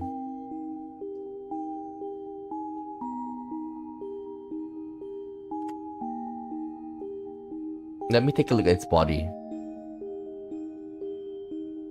I don't see any injuries though. So I think it's like the right to perform. You got some trouble with the magician community? Pissed off a bigwig? Or okay, now I don't think it's it. So you were officially or unofficially forbidden from practicing? Huh. His expression remains ambivalent, even a little challenging, which tell me I'm not close. Was there any other clues in the engraving? Magic will always be with you. May he be your companion and your voice. Your voice? Ah! So it is injury. But wait. If it's injury, like, isn't doing puppetry even harder because like ventriloquism? Could you have to do something through your voice? Obviously, I know it's still you talking through the puppet, but maybe there's a reason you have to. Why you? Come to think of it, I haven't heard you talk with your own voice yet. He blinks, but neither he nor the puppet spoke. I might be getting on the right track. You know, I met a girl once at a she had this really peculiar case. When people talked to her, she opened her mouth, but nothing came out. People thought she was mute, but her parents swore up and down she spoke to them. Her parents believed she just didn't want to talk to others, but it turned out she physically couldn't talk. Huh? They found a researcher studying cases like it. He called it eclectic mutism. He is quiet, looking a little stunned. His fingers unconsciously tense and tug on the puppet strings. Okay, eclectic mutism. Okay, so I think it's something similar to like if you play Yakuza 0. Okay, like I'm not gonna spoil that much. There's a character who have this, like, she cannot see, but it's like a psychological thing. Okay, so because she have a trauma, and once at a certain point of the story, she kind of like, you know, got a shock, and that like kind of like wake her, you know, like it's a shock to her mentally and spiritually. So in a sense, like that awakens back her sight. Okay, so I think it's similar to that, but for her it's like elective sight, something like that. So this one is elective mutism. Okay, so like he can't speak, like because of like psychological thinking. After a while he speaks, still through his puppet. It's not just the other people like me. So now he thought like up until this point, no wonder he's like so super like gloomy, because like he thought that, why am I like this? Why am I such a failure? Why am I useless? Like he thought of that. Okay, but now when Jackie told Echo about this, like in a sense, he felt relieved. Like he's not the fool. He's not the worthless person he think that he was. I'm a little rattled too. It's a wild guess or an analogy. I didn't expect to get it right, for him to be so surprised. I don't know how you did it, how you figured it out from just that, but I didn't know. I didn't know that this was going to happen. But almost 3 years after I started practicing, my mentor decided I was ready to do a performance on my own. So it was right! I was right about the right to perform. So, okay, let me get this. Like, he went on stage and then, like, he tried to perform and like he screwed up, and that's what makes him like lose his voice. He thought I was just nervous, stage fright or something. But I think somehow I knew. This has happened to me before. I just never talked enough to notice. I was getting ready to quit, but my mentor, he thought, It is going to sound extremely stupid, but he came out with the puppets. He thought if it was a mental thing, maybe it would help if it wasn't really me talking. It was so stupid, but he got me to try. And well, a couple of months later, it worked. So in a sense, like, rather than magic, he have a talent for this. I know that's what I would end up doing. I suggest he should find another apprentice to pass on the magic trick, and he found Hetty not long after. So really, Hetty had him to thank for her apprenticeship. But now, do you talk to anyone without the Muppets? It's just easier to do it all this way. It's not like anyone cares. He turned his head around and coughed quietly. The girl you met, the researcher, did they ever? Although he looks as annoyed and uninterested as ever, I find it hard to ignore the quiet desire in his eye to scour my memory for an answer. I believe they said people are able to grow out of it with time. For others, it helps for them to try bit by bit, person to person. Start with a note, a gesture, or a companion. Like, you know, I think a companion would be nice in Chip, but I think that Chip will help him out, okay? But like, oh my god, I need to deal with this idiot, you know? Like, just do something like with his voice to Chip, and then slowly he get over it, and then like they become best buds. Companion. I believe you already have one. I gestured to the puppet. He can be your companion and your voice. Just don't let him be. Oh, okay. His eyes lingered to the puppet on his left, looking thoughtfully. His eyes lingered. Okay. I'll keep it in mind. And if a word of this gets out, especially to Chip, oh, seriously, you still hate Chip. I haven't done anything to you for snooping yet, and now we are even. If you talk about this to anyone else, I'll make sure you regret it. Yay! Oh. Yeah, let's check. Give me a second. Meet the killer. Surprise appearance. Oh boy. Okay. Can we talk about the... Oh, good. Can we talk about the puppet? So the puppets you keep in your trunk, if I'm not mistaken, one of them was a gift for your mentor when you start learning puppetry. What happened to the other one? It was the first one I made myself. I thought I saw some woodworking tools on your desk. Do you mind if I ask what happened to it? Chip broke it a long time ago. Oh, sounds like there's another story there. A short one. I joined the circus, they made us share a room. She broke it, offered to pay for it. I said no, end of story. Was that the reason you two don't get along? No. Why do everyone think we need to get along? I'm not mad he broke it. Things happen. He tried to deal with it by shoving money in my face, which is what he usually do. I don't care. Sounds like he cares. You made the puppet yourself. Couldn't you have fixed it or just replaced the leg? Have you heard of the paradox of the ship of Theseus? Okay, the ship of Theseus is basically like it's about Homer's Odyssey, where you know he went out and journeying, not around like when he journeyed out to the world. Okay, so when he journeyed out to the world, okay, like he need to like ship get damaged, right? Whether by by the waves or stuff, okay? Like the planks, the things like have to change, okay? So and then of course the sailors or the crew on the ship as well.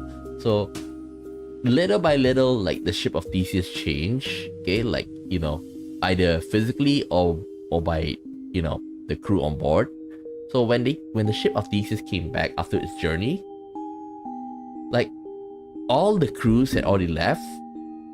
All the crews left, and then at the same time, like even the planks, all of it has been changed. So the question is this ship still the ship of Theseus, or is it a new ship? Huh? Yeah. Legend says that King Theseus of Athens had a ship made entirely of wood. Whenever a pot inevitably broke or decayed, it would be replaced with a new piece of wood. Eventually, none of the pieces were from the original ship. At that point, is it still the ship of Theseus or merely a replica? So you're saying that the moment one part is replaced, it's no longer the ship of Theseus, or in that case, puppet of Echo. It's a marionette, not a puppet. But yes. Okay.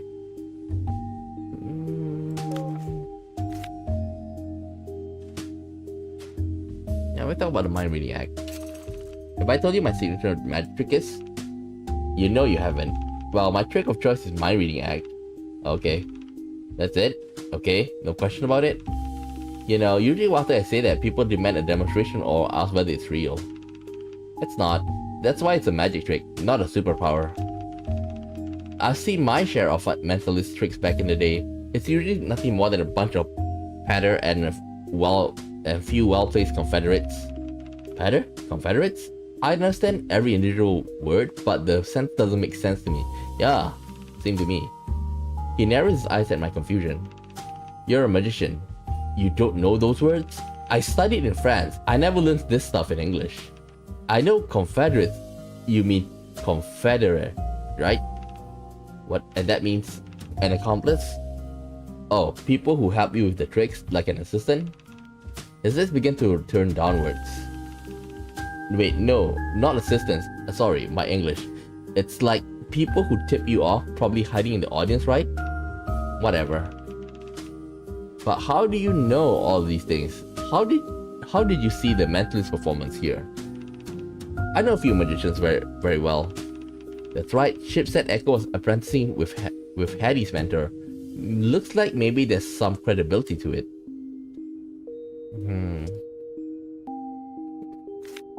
I think we good.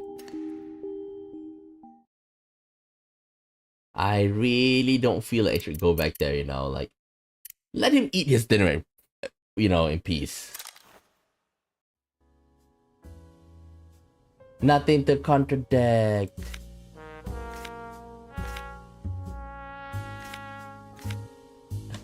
Let's talk about the broken vault. Have you been to the stable recently? Haven't got a chance. It's been real chaotic. What's about stable? I just saw one of the bolts to the stable door is broken. Alright, the horse escaped. I've gotten complaints. Who complained? Vander, of course. Okay, I think this is good. She already fixed it. Thanks for reminding me, by the way. Good thing you have Alice, right? Yeah, she saved us a quick fix situation. Okay, I think we read this before. But it's like updated because like now it's fixed. Okay.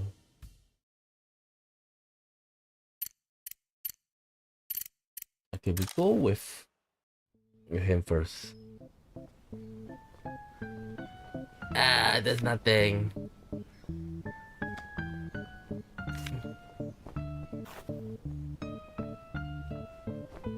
Let's talk about Runaway Air.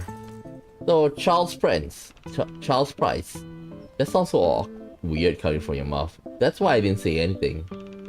And you cannot tell anyone else. I don't want them to treat me differently or something. I've been asked to keep plenty of things secret before, but not ever the fact that someone is secretly the rich heir to a snotty family. Frankly, secretly rich sounds like an oxymoron. Well, it's not my money, isn't it? It's embarrassing. I don't want them to say I'm a snob or a baby who's taking mommy's money. Well, actually you are, because without that money you can't afford those hats. But, you know, you're still taking your mom's money, right? I know, I'm working on it, okay? Actually, I appreciate if you got advice on how to save more money. Easy, don't spend that much money. Look, there are only two ways to save money. Either you earn more, or you spend less.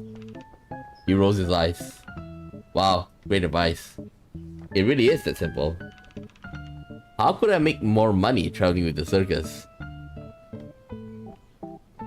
Like start a side business? Not sure. So it's like either stop buying things I like or get a new job.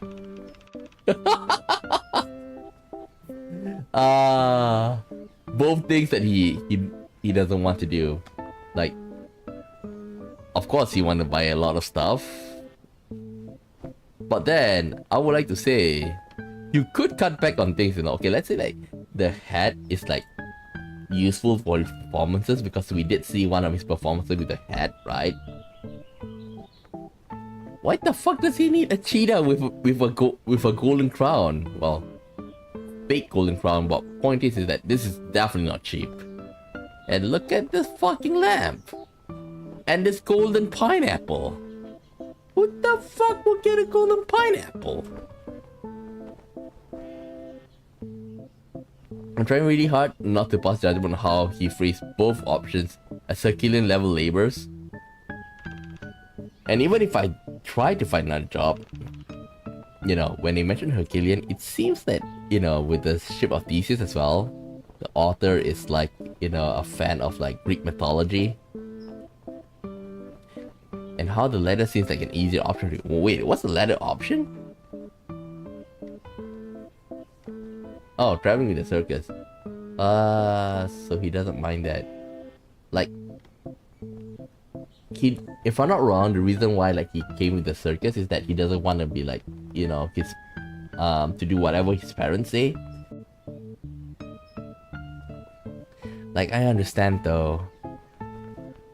Okay. True to be told, like up until recently, okay, I was an English teacher, and I'll be honest with you guys, like I've been working as an English teacher after I graduated up until recently, and like it's been a couple of years, easy to say. I didn't make much money, and I'm basically like only have enough to like stand around, but basically I'm like more or less living paycheck to paycheck. And like I joined this, you know, I take a new job as like regarding like Japanese, something related to Japanese, okay? I'm not gonna say much, okay? So like throughout my like all those years up until recently, okay, that I take this Japanese job, like I save more, and you know, I save more money during this like close to 1 year of doing this Japanese job than being an English teacher. Like years of working as an English teacher doesn't even amount to like a year of me doing this job. So like I want to do something that is worth it, but the pay is like hell. And like one of my recent jobs as an English teacher is that like I teach, you know, English worldwide. Like, you know, I have a virtual class and stuff, and the company is so horrible. Like, we have to write a report for every single lesson that we have, and like it takes like, and they ask it to be quite detailed as well. So like one report will take me like around, let's say 15 minutes, okay? So I have like around 10 plus lessons per day. So that's basically like 2 hours. And I'm not getting paid for that. And they're paying me like the minimum wage, you know, in a global standard. So I was like, I'm putting 2 to 3 hours, you know, every single day, you know, of overtime without being paid. In Japanese we call this sabisu zangyo, and like I'm not getting paid, and then like the pay is not, you know, equivalent to the amount of effort I put in. And like, oh god, if I do like this, I'm gonna pooped out soon. And I get this job, this Japanese job. My job right now is like, I'm enjoying my job, okay?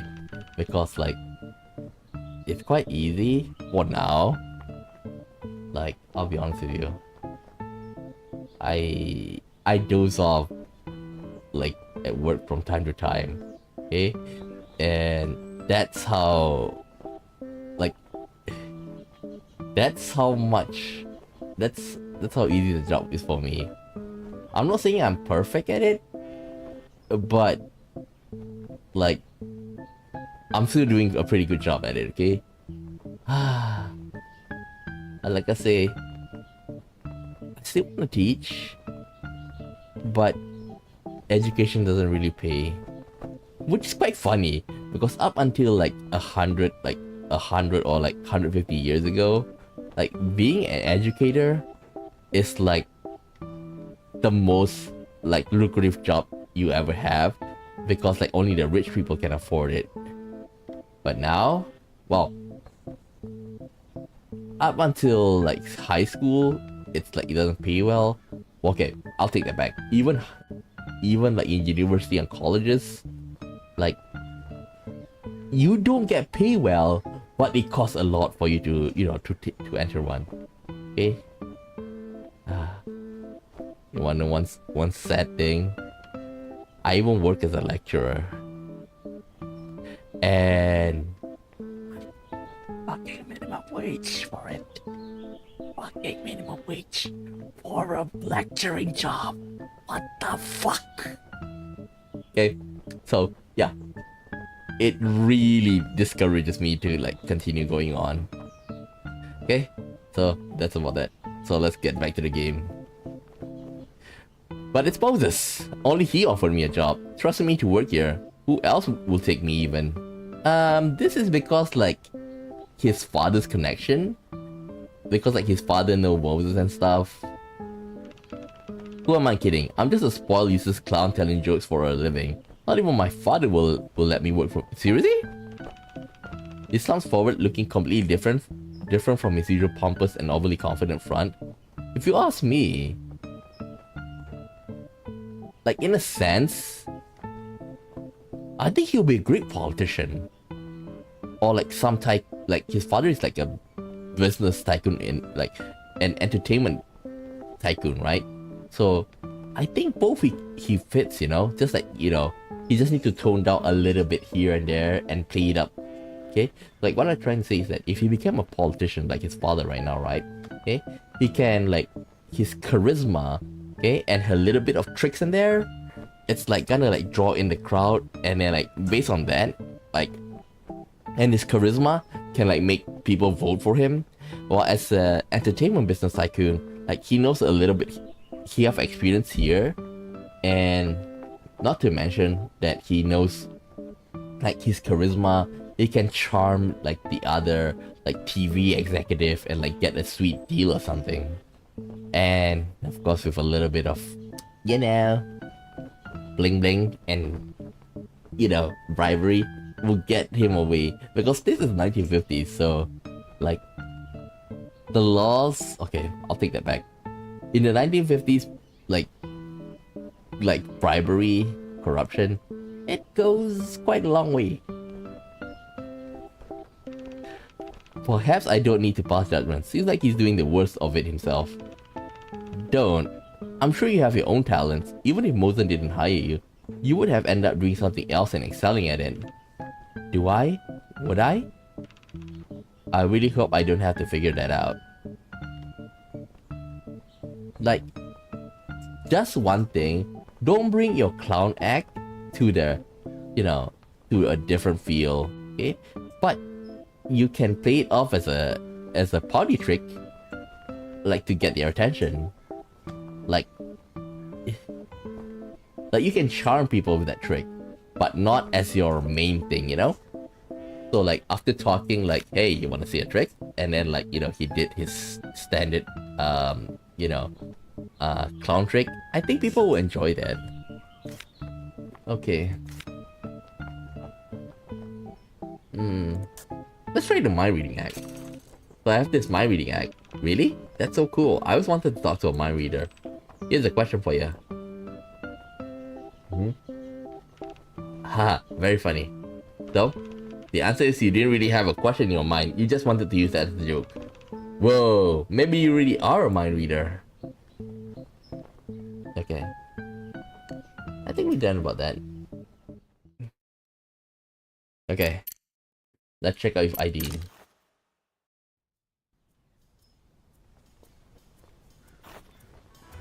Huh. Let's talk about the financial crisis. How much do you know about the financial situation here?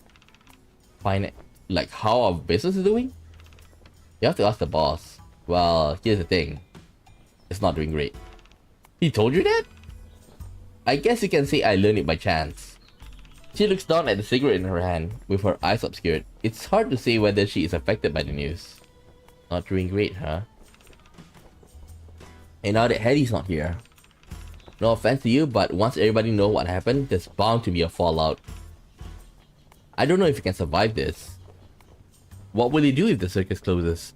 Ah, remember, like, recently I remember one thing she said is that, right now she doesn't want to do things that will, like, affect her health that much. Because, like, she is doing something very dangerous though, okay? With her act and stuff. And, like, before this, like, you know the fire spinning act? Like, you know, with that, she could burn off her face, okay? So now that she said that I don't want to do that anymore because I have something to protect or like something to live for. So that would be Yan. So if the circus closes, what would happen to the both of them? Like they're not, from what I can assume, they are not blood related. And I think like they are just, she cared about Yan and Yan looked up to her as a big sister. So like, you don't need to be blood related to be, you know, family, right?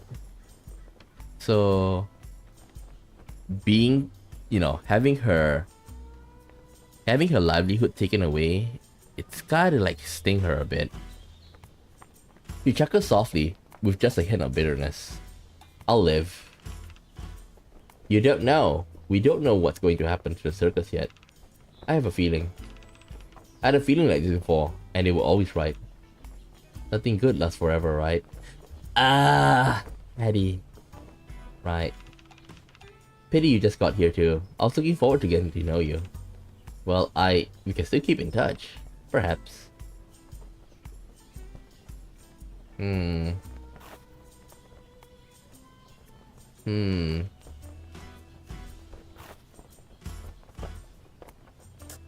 This is the different.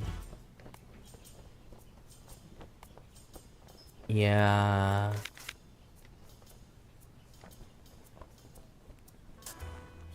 Okay, maybe I can talk to her about this. Letter from Hattie. I can't. Shit. Well, there's nothing that I really want to talk to her about. Funny thing is that we can't talk to Tito properly though. Like, we can only do this with him.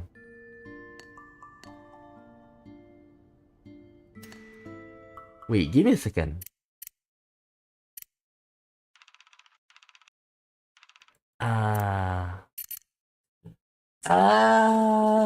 Okay.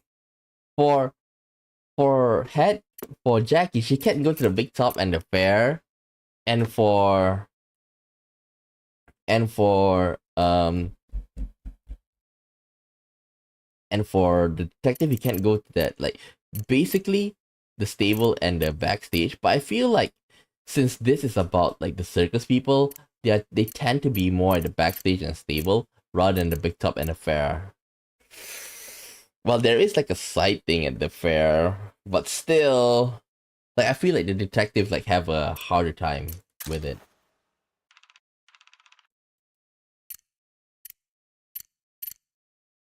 Wait, can she enter? Well, she can enter at 7. Really, really.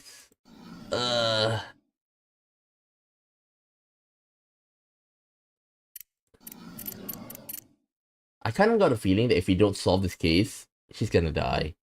Like at 8 p.m. or 7, depending on which. Okay, let's go back and like talk about the finance. Do you know your father is here? What? Instinctively, he tried to turn sharply on his heels and almost losing his balance. He pulls his head anxiously and leans in close. What do you mean my father is here? I mean the circus. I saw him in Moses' office earlier. What is he doing here? You didn't know he was here? Of course I didn't. When does that man ever tell me anything? He's not here to see me. He didn't even tell me he was investing in the circus. I had to hear it from Moses. Okay. Like the whole reason like the father's investing in the circus is because you're here. Like to keep it going. Like in a sense, like I can understand why like the father like wants to go, hey, get a proper job. But you know, say, no, I'm fulfilling my dreams here. And then like, do what you want. And then like give him like give Moses like, okay, keep your circus running, okay? And take care of my kid. He also said something like that. Did he invest in the circus because of you? It's not. You haven't even answered my question. What is he doing here? Well, he was giving Moses an ultimatum of sorts. Ultimatum for what? He said the circus isn't making money. Moses is going to have to figure something out. Moses got him to back off because he saw me and assumed Hattie was still here. But, I mean, eventually, he's gonna find out. Well, that doesn't answer doesn't that answer your question? If he really invested because of me, do you think he care about how much money we aren't making? At least like it justifies, okay? Like, okay, let's say that his father, you know, invests because of Hattie, right? It's still in the red, but okay. If Hattie's here, they're not making profit, they're just breaking even, okay? But without Hattie, this place will be like, you know, really bad. They're gonna go bankrupt, okay? So in a sense, like, to justify his investments. So you really saying he just happened to invest money in the circus that his son works at? Ding ding ding. Yep, why are you surprised? He has plenty of money. Throws it around all the time. If it were up to me, I wouldn't want anything to do with his money at all. But it's good for the circus, so I had a feeling we are not making much. We're not making much this past few years. I mean, it's hard to know how big of a contract an agency has. But for a circus, it's all up to the attendance and the tickets. It's impossible to hide it from the people who are working here. If you know what you're looking for, the signs have been clear for a long time. So, are you saying everyone knows? Well, no, I think certainly. Everyone could see the declining attendance. But to get the better sense of whether we are in the red, you have to know the rough course of things. And most people probably don't bother with that. If you know so much about the business, how do you think it will go from here? This will only go two ways. The circus closes or it manages to stay open. Wow, such bold insight. I'm serious. Who knows, maybe Bossman will find a way. Agree to cut costs, get more investors, create another revenue stream. The circus is his baby. I'm sure he'll do everything in his power to keep it alive. Well, if the killer kills like Jackie, there's no way to save because like both Hattie and the replacement is killed. Alright, that was it. Where should I go next? I walk outside and head to the field, thinking about my next steps. Mister, can you wait a second? I think this is okay.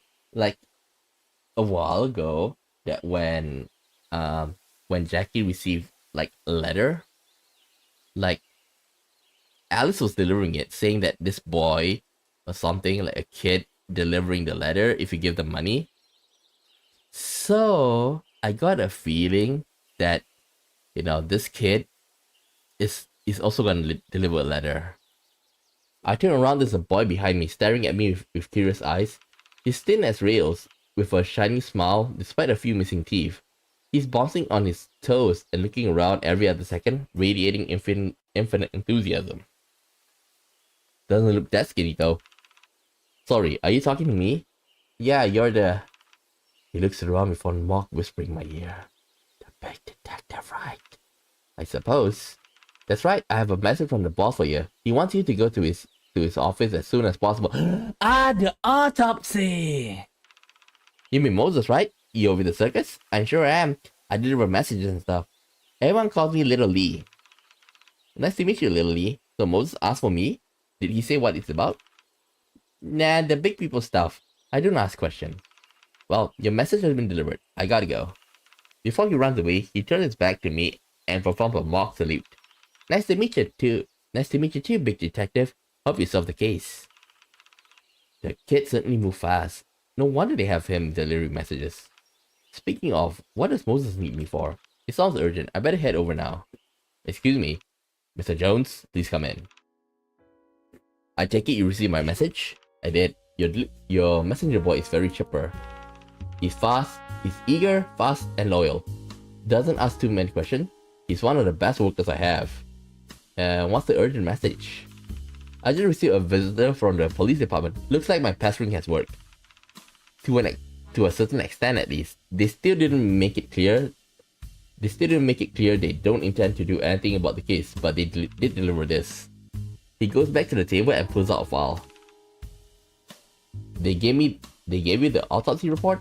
Literally, the least they could do. Anything surprising? Have a look for yourself. Victim, female, age 25 to 35, blah blah. Time of death, Monday afternoon. Seriously? 35 to 35? Toxicology report, negative. No alcohol or drugs in the system. Okay, good to know. Cause of death, stab wound to the chest. No defensive wounds. Slight bruising around the wrist. Okay. Murder weapon, knife? Wait, what? I have a double take. The knife from the act wasn't the original murder weapon? Oh shit. I rush to read the following explanation.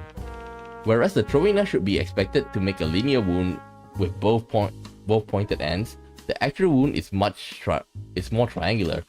While the stabbing motion was forceful, leaving marks on the bone, the throwing knife left no hilt marks on the skin, which shouldn't have been possible given the depth of the wound and the length of the blade.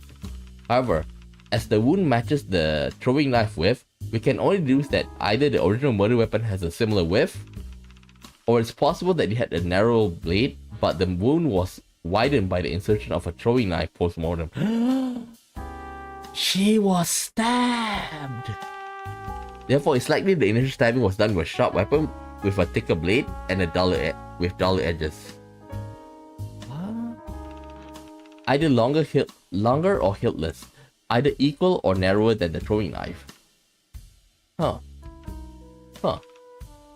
This certainly has implications. I need to rethink something. Can I keep this one out? Sure. According to the coroner autopsy report, the throwing knife wasn't the original murder weapon. Instead, the initial stabbing was done by a thicker blade with duller edges. It was either hiltless or longer than the throwing knife, and it's likely equal or narrow in width. Thank you for giving me this. I don't know what it means yet, but I can tell this will be important. It would have been nice when I started today, but I'm not going to complain. Trust me, I'm not happy with them dragging their feet either, but better late than never. Speaking of the time, that may be the only thing you don't have a lot left. He taps on his watch. It's already 5. At 7, the show will start, and almost everyone will be busy with the show. That means 6 o'clock will be your last hour you can ask any questions you want. I must spend it wisely then. I'll be here in my office as always. Tito will always be with me, so you know where to find us. Aideen and Yan usually has dinner in their own room. As for the rest, I'm not sure. Thanks for the tip. I'll be off then. Lots to do, not time to do it. Right. If there's anything you need my help, please let me know. I appreciate all of your help so far, especially sharing the report with me. He shakes my head, stands up, and sends me out of the door. Mr. Jones, I just want to say, I know you've been given nearly an impossible task. There are many things I'm uncertain about, and I hire you in the hopes of getting some answers. In retrospect, I suppose that I thought getting an answer to the case would solve all my problems, but that's delusional. So no matter how this case concludes, I just want to thank you for lending your expertise and throwing yourself into it. Thank you, but you don't have to say all of that. I'm just doing my job. It might be an old hat to you, but for us, it reminds us that our lives are worth something, no matter what the authorities and the papers might think. Thank you. I'll try my best. He's right. I really don't have much time left. I need to plan my next moves carefully. Okay. 2 people I really need to find. Rolf? I can't find Alice! Come on!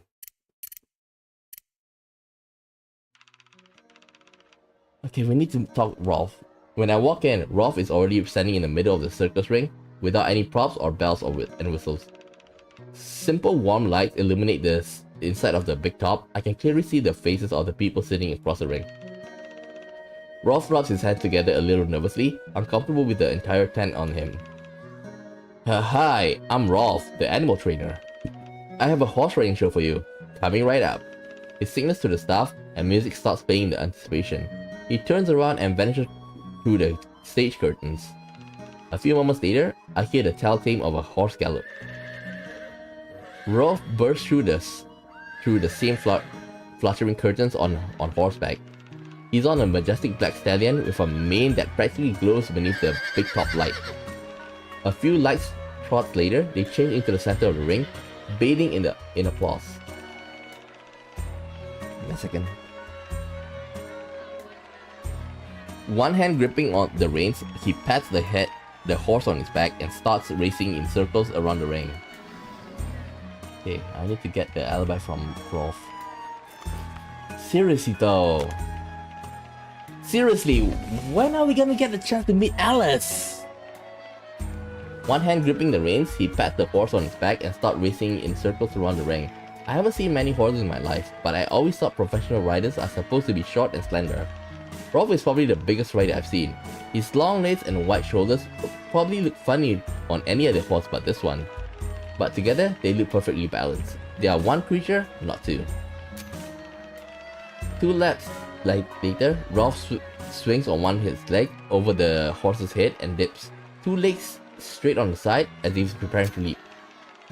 But then he lifts his whole entire body up, holding the saddle to his side, hanging parallel to the horse's body as if he's levitating. The crowd erupts in cheers.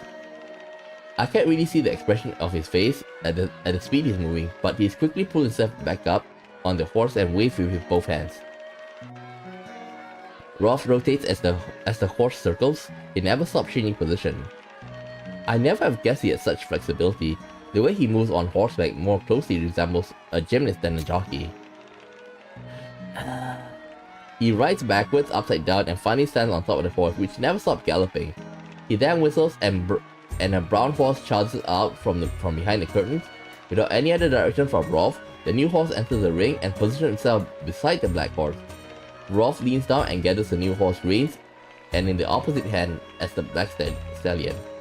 Then the crowd delight, he lifts one foot to step on the new horse back. At first he keeps his head low and holds the reins tightly, but a couple of circles later he gradually stands up straight and aims his eye at the crowd. And as the staffer approaches the side of the ring with flagpole, he frees one hand, grabs the flag and waves it back and forth. The crowd leaps to their feet and is standing ovation on Ralph's final slap. Circus flag waving back at them in appreciation. He whistles to slow down the horses down, jumps to the ground and takes a bow. Thank you. If you like the performance, please give a round of applause to my buddies, Obsidian and Pancake. Great, and thank you so much for coming. We are taking a break to get ready for the big show tonight, so please make your way out. Now would be a good time to grab some food or snacks. But please come back at 7 PM for the big show. We have some great performances for you tonight. Again, thanks for coming. He turns around to return to the return the horses to their stables, whispering to them as smoothing down their manes as they walk. That's when he sees me in the crowd. He nods in my direction and gestures for me to wait. Sorry about that, I had to bring the horses back first. He clears his throat awkwardly. How are things doing with the case? Good. I just want to ask some questions. There's so many stuff. Okay, we gotta like ask him what he's doing. Where were you on the Monday afternoon at the time of the murder? I was in the stables taking care of the animals. Was there anyone else with you? Yeah, Alice was taking a nap inside in the back room. A nap? Does she always take naps in the afternoon? Not always, but arrival days are especially tiring because of her. Because she has to handle all the props and set up tents. She was up before dawn that day. I didn't want to make noise and disrupt her rest, so I decided to go to the stalls, give the horses a little bath, brush their manes, get them ready for the performance, you know. That's what you spend your entire afternoon on? Yeah, the manes are all dirty and tangled from the trip. It takes a lot of time to brush them.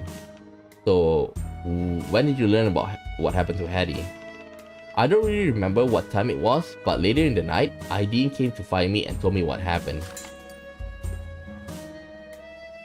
Okay, there's a contradiction. Okay, Rolf and Ideen's statement. He said he was in the stables. Well, I already got Ideen to admit she was actually with him. So Ideen already told me the truth, that you were together on Monday. She did? You sound very surprised. Because she was the one that wanted. What did she tell you? I'm a detective. I kind of have that effect on people. Oh yeah. So, care to talk about your side of the events? We were just out walking, but then it rained. We were too far out to run back, so we had to wait until it eased up. Do you remember what time you left when you came back? We left together at 3:30 PM. We came back at around 7, and Ideen went back to her trailer. What did you do afterwards? I went to the stables at first, but then I realized that my horse Obsidian had broken his door and ran out, so I went looking for him. It probably took a half an hour to find him and come back. By the time, Ideen was waiting for me at the stable, and that's when she told me about Hattie. Okay. Need to talk about the horse thingy. Your horse Obsidian, does he always pull stunts like this, disappearing and breaking doors and damaging poles? Oh no, he's a lovely horse, he's just scared of thunder. That might be a weird question, but are you sure he broke on his own? What do you mean? Could it be that someone else was helping him? For what? Why would they do something like that? Just hypothesizing. Let's say a murderer wanted to create an alibi. From where they were, it would take 20 minutes of walking to reach the scene of the murder. With the horse, it would only take 5. So the escaping horse would have created a solid alibi for the hypothetical murder. He stares at me, mouth open, a weird mixture of something like awe and confounded laughter. Wow, the way your mind works. I have never thought of that. It's not your job to think of that. But it can't be true, cause many reasons. Obsidian doesn't let anyone ride him. In fact, almost nobody but me. He's a little spoiled. Are you sure about that? But more importantly, you haven't been to the stables, right? I'm not allowed to. Well, the doors are not locked. If a human wanted to open it, they just need to pull the bolt. No need to break anything. Oh, you could have started with that argument. Sorry. Never mind then. Pity. It was a good theory. Sorry, I thought so too. There's a contradiction, right? No? Strange bite marks. I think this is it. I saw some weird bite marks on the pole in front of Kelly. Oh, I know what you're talking about. Sorry, that was Obsidian, my horse. He gets really anxious with loud noises. I guess he was scared by the thunderstorm, so he broke the stable door and ran all the way to do that. The thunderstorm? Yeah, when it was raining on Monday. You say he broke the stable door. How? They kicked the door bolt in half. Almost gave me a heart attack when I came back and he wasn't there. Looks like someone committed a robbery or something. But then I found him in the field, chewing that pole like a beaver. He's lucky that none of the splinters end up in his mouth. Why would he do something like that? I pull my hair when I'm really anxious. where we have nervous habits. They do too. Huh? Just give me a moment. Just give me a moment.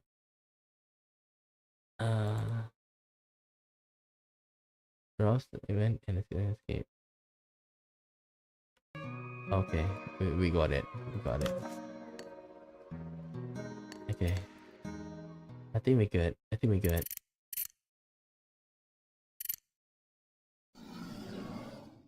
Ah, damn it.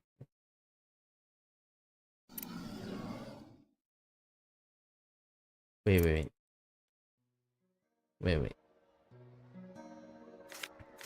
Let's ask about the attacker. Well, he already knows about my incident. Look at him. How could I ever peg him to be a violent, money-hungry thug? I'll never know. That misunderstanding is going to bring a permanent stain to my detective career. I don't want to ever bring it up again.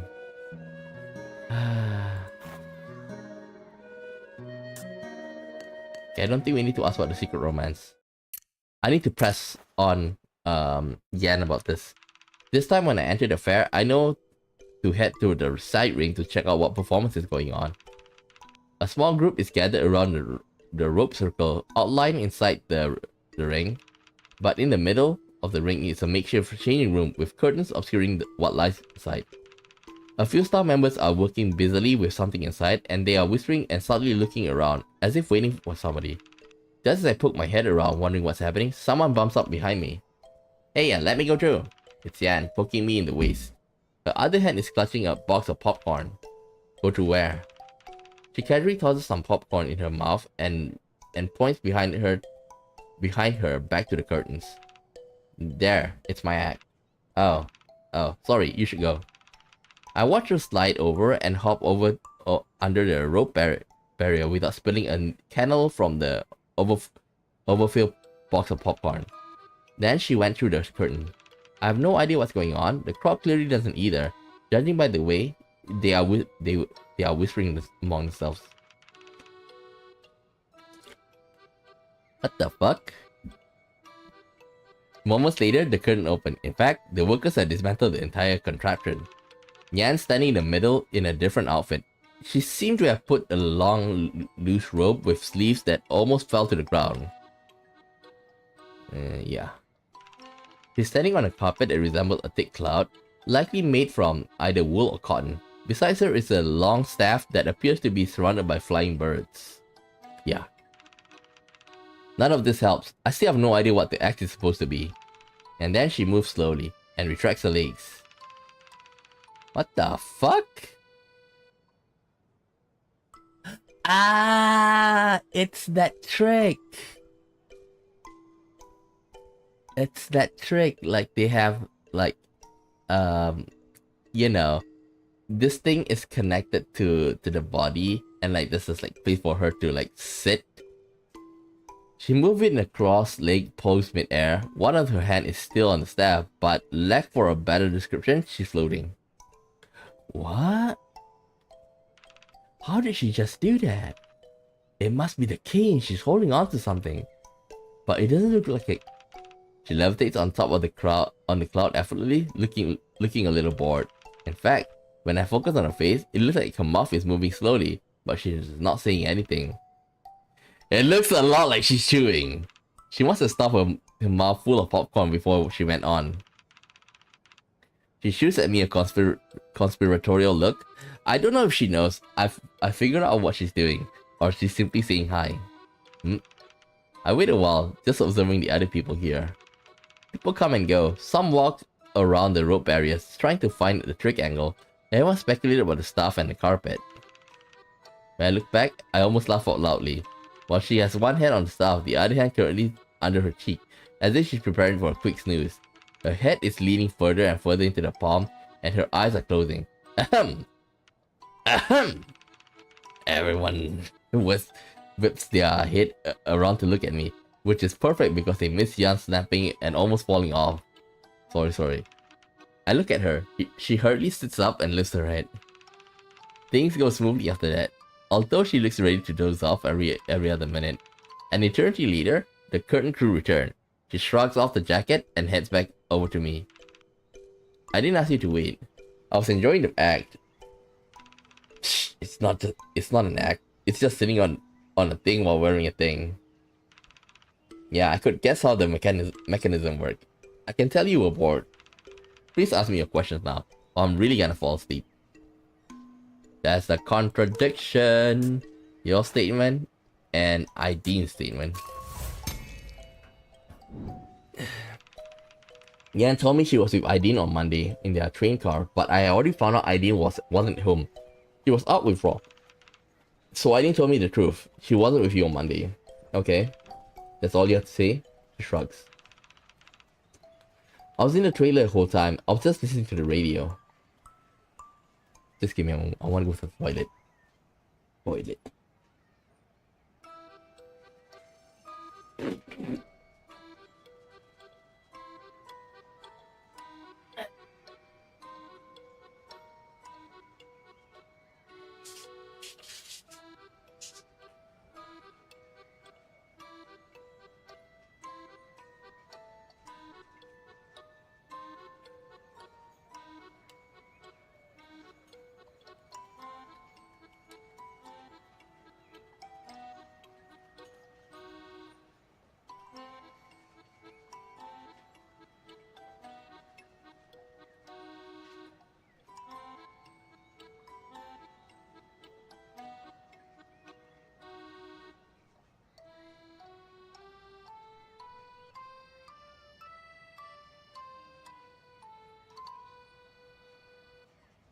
Okay, I'm back.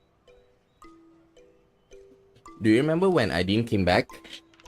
Yeah, 7 PM, right before Echo came by. Okay. We don't need the trick reveal.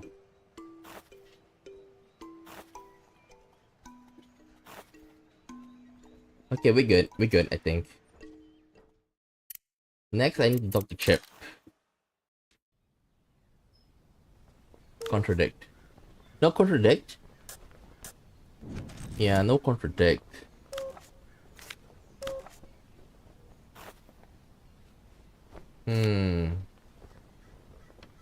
Anything I'm missing? I don't think so. Let's go around. Train car 1. Oh, this is a contradiction. That's a contradiction!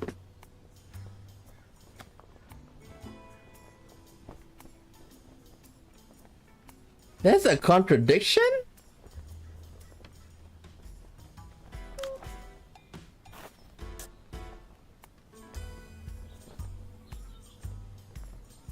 Okay, let's talk about the autopsy report. The killer switched the weapon, likely to disguise the identity. It must be important. I might tip the killer off from... Okay, I think like I still need to like... knife throwing act. And... this. Ah, shit. But I do think like we need to contradict this. Quick review. Not sure now that I know that knife throwing act doesn't actually involve any knife throwing. It makes sense that the knife wasn't actually the murder weapon. But I can't tell about the autopsy report. The killer switched the weapon to disguise their identity. I can't risk revealing that the cover-up failed. If there's another evidence that can show something was off.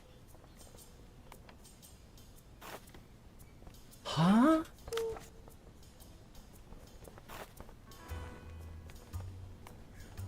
Okay, not...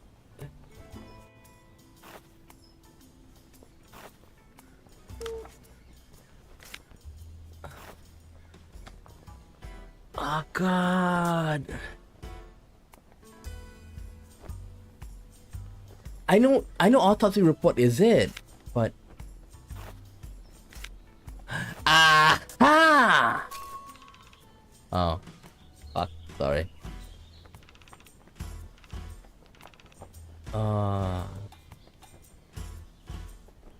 Okay, can you give me a moment? Like, let me save. I want to look at the... I want to look at the... Okay, let's go back to the title wall, okay? I already saved, right? Okay, let's just double check. We'll save an extra, okay? Like, I want to check that the photo. It's not the video. CG. Like, I want to check that thing, that photo. This is not it. Because we can't see the photo. That's why. Fuck. Okay.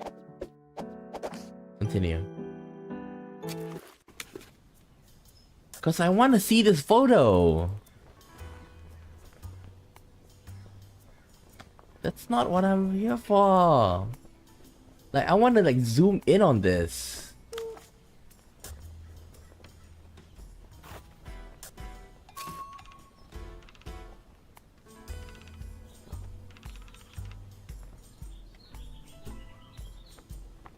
Oh shit. Give me a second. Let's go back to Moses for a while.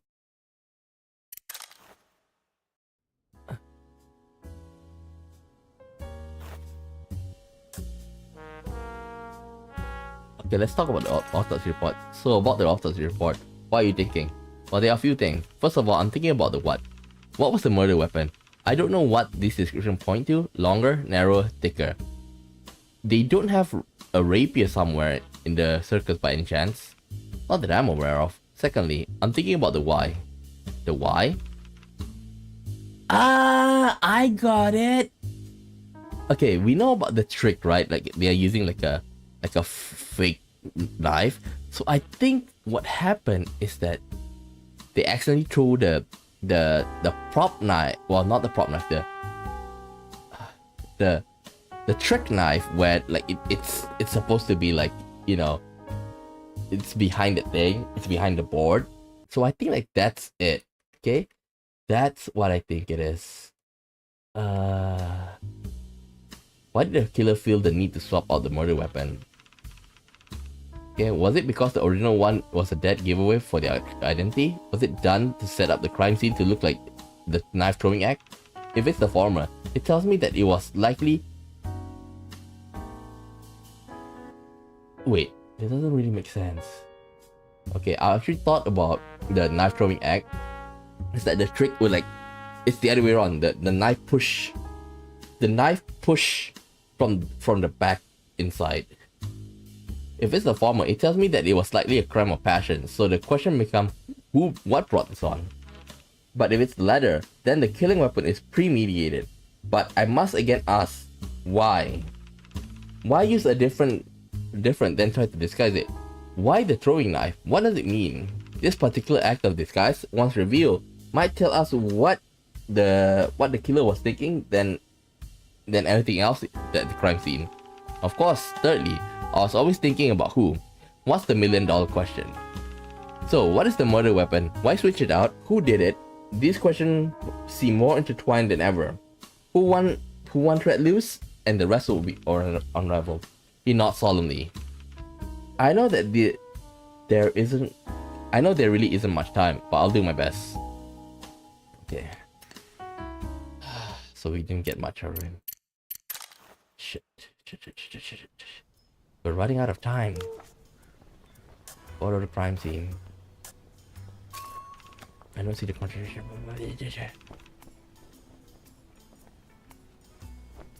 Contradict. Autopsy report. I know it's the autopsy report because without the autopsy report,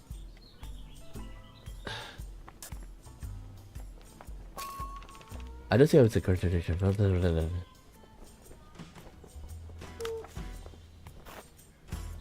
Oh wait, quick review, autopsy report.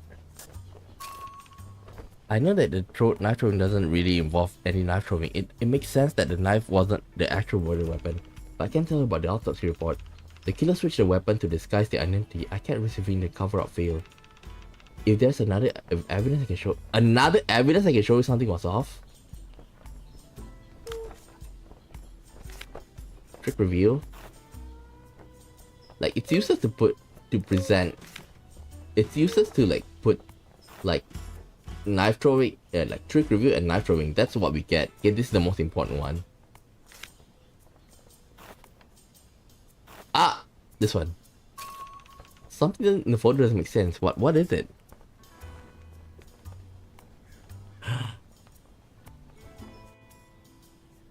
There's nothing behind. There's no trick. I can't see anything. The knife throwing trick relies on a mechanism on the back of the board, but in the crime scene photo, the reflection of the mirror shows that the back of the board is empty. You said that the knife throwing act actually works because there's some sort of mechanism hidden behind the back, right? I've told you more than enough about the trick at this point, detective. Although I really shouldn't. I've gotten this far, haven't we? I'm not asking about the trick, for God's sake. I'm not interested in switching careers. It's not about the trick, then what is it about then? The mechanism. It's visible, right? That you can definitely spot if you're looking at it? Yes. She looks at me, brows furrowed, no longer at ease. I can tell she generally has no idea what I'm getting at, which is interesting. When I showed you the photo on the crime scene earlier, didn't you notice anything out of the ordinary? What do you mean? I hand her the photo. She hesitates for a second, closes her eyes, taking the photo from my hand. The board in the photo. Look at the reflection in the mirror. She gasps. There's nothing on the back. Didn't you find that peculiar? I honestly just never noticed. I was so shocked, and she was just laying there. I didn't know what to do. I didn't even want to look at her, but I couldn't think about anything else. Okay, this is true because like, she's in love with Hattie. Like, you can't think about it. You can't think rationally about it. But what does this mean? Did someone remove the mechanism before her death or after? That's not possible, but... She shakes her head and smiles wryly, as if making fun of herself. I know you have no reason to believe me, and it's not like I have been exceptionally forthcoming so far. By my defense, there's a reason I didn't realize it was out of place. Go on. When you were trying to figure out how the act worked, there was something you missed. It's understandable since you've never seen the act in action. What? In the beginning of the act, there's a segment where we wheel the board out and show it to the audience, front and back. But it's a dupe. It's an identical board, just without the mechanism at the board back. And you guys switch it back to the real board at some point in the performance before you get tied to it. So not only there are two sets of knives and two operators, there are two boards.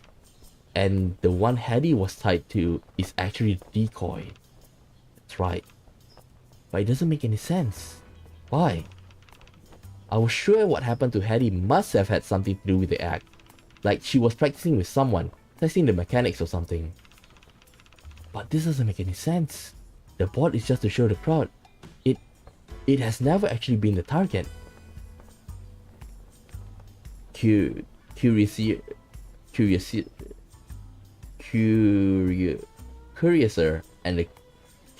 and curiouser. Looks like I might need to reevaluate my theories about the crime scene.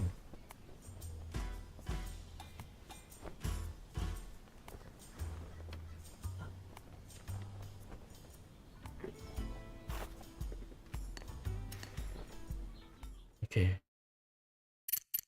We need to go to the backstage. Oh, come the fuck on, man! Come on! Shit!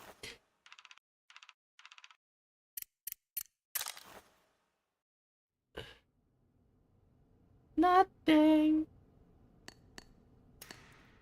Nothing and no one.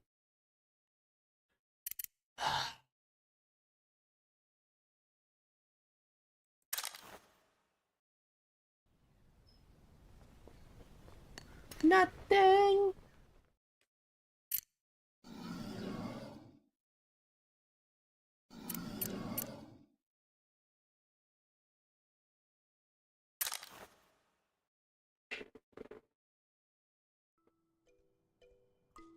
Nothing. Echo's currently at the backstage, if I'm not mistaken.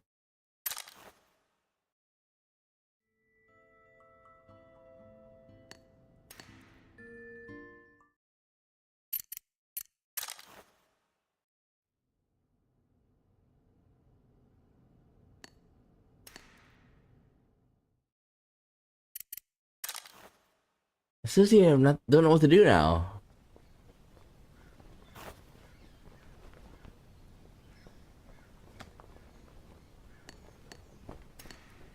Let's go back to Raw for a while. Oh my god, my brain! I guess I don't think we'll be able to finish it today though. Like, it's already 5 p.m. Like, we still have around 2 to 3 more hours to go. And like, I bet like when we reach the 7 p.m. it's like when things starts rolling. Okay? When things starts rolling, then like, I think I can finish it I have to finish it tomorrow because like next week I can't, next week this is my week that I'm off.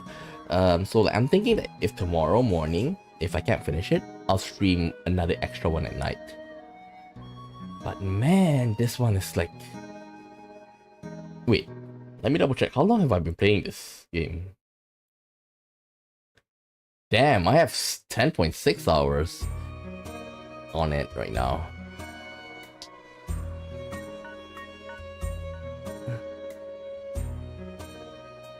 There's nothing to contradict with him.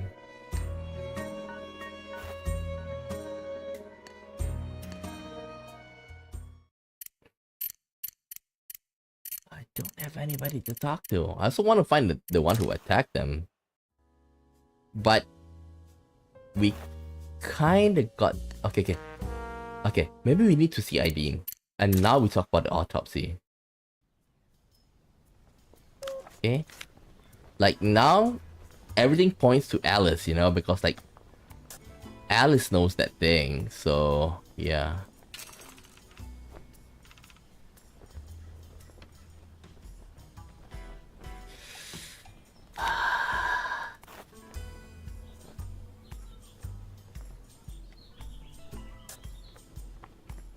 Okay.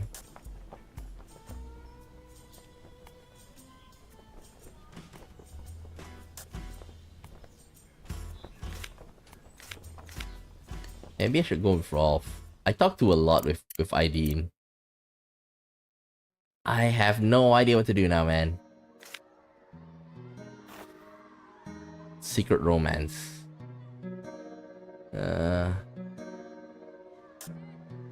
No.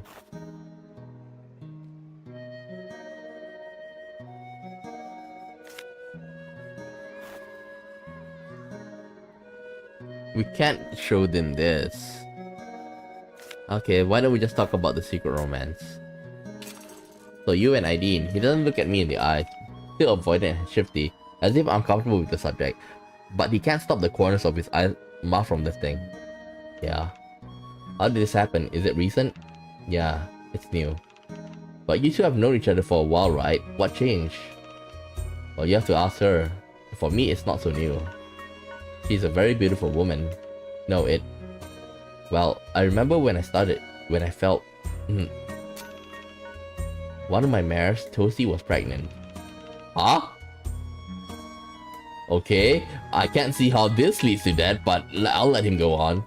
I was worried she was about to give birth in the middle of the night when I wasn't there to help, so I stayed up with her 3 nights in a row and she still hasn't given birth.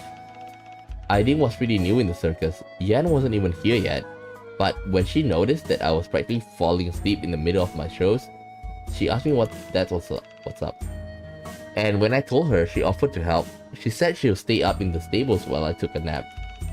I told her it wouldn't be pretty. Horses get restless when they are foaling. No chances for you to doze off. A lot of peeing and pooping, the smell alone. She looked a little intimidated, but she insisted she wanted to help. So that night, I went to sleep while Aideen stayed watching Toasty.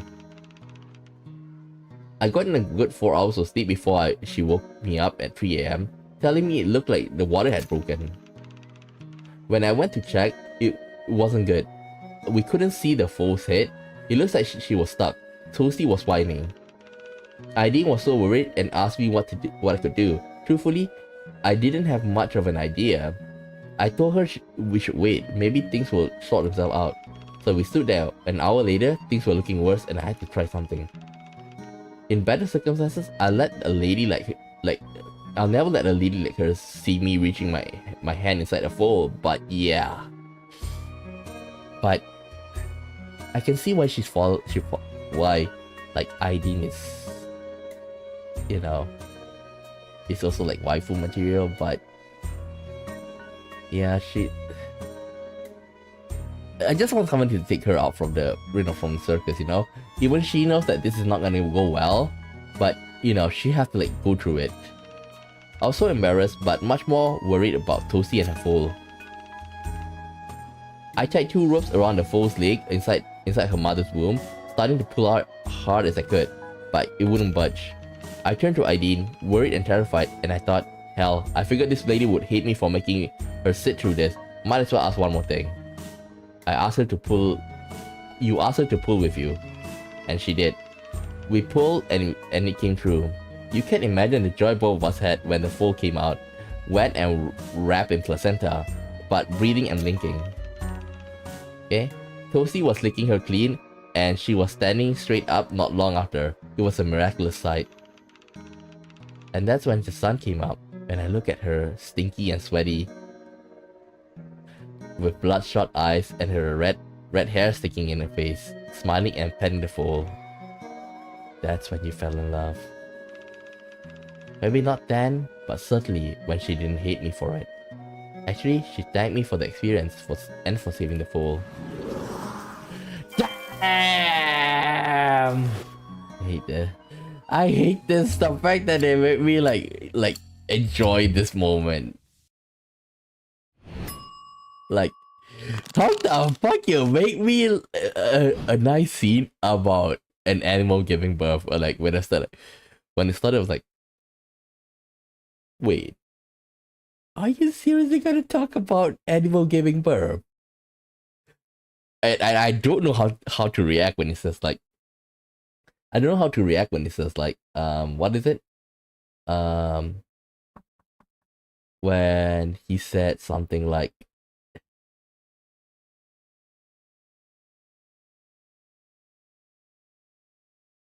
I have no idea when it said like it started off with a pregnant, pregnant horse. Oh man, but shit, man, like I haven't got Alice's testimony, and she's in the stables. Oh god, she's in the stables. Like I can't.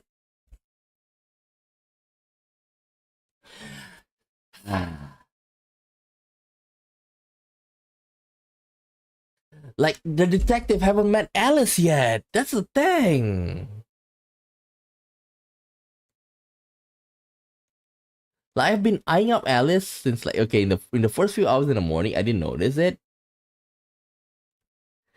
Ah, fuck. Okay, give me a moment. Give me a moment.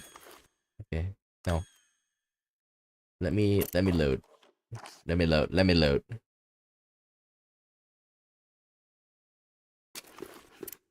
Okay. Not here. Yeah, I don't see Alice at all. I don't see Alice at all.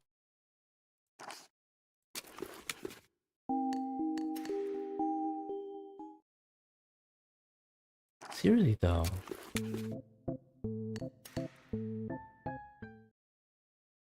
But this is Jackie. But seriously, like, when is Alice gonna meet with the detective? Oh my god. Okay, what we're gonna do is that we're gonna play until Jackie turns finish at 6, okay? So, like, when the start of the detective turn, we're gonna end the stream, okay? Like, Currently, like it's already been like almost 3 hours. Okay, it's almost been 3 hours. Like I want to end the stream, and tomorrow I think like it'll be another full day. Okay, he's still eating there though. Can we open it? Locked.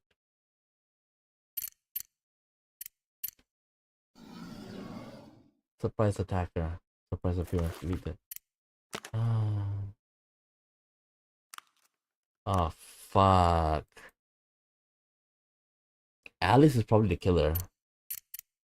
Okay, let's go to the rest first, and at the end, finally oh, it's you. Irene's standing in the middle of the room, excited to see me come in, but disappointed to realize it wasn't who she was waiting for. Are you expecting someone else? Yeah. Yan went to fetch dinner with the two of us just a few minutes ago. That's when someone burst through the door yelling, "Ah, da, da, da, da, da, da, da." There she is.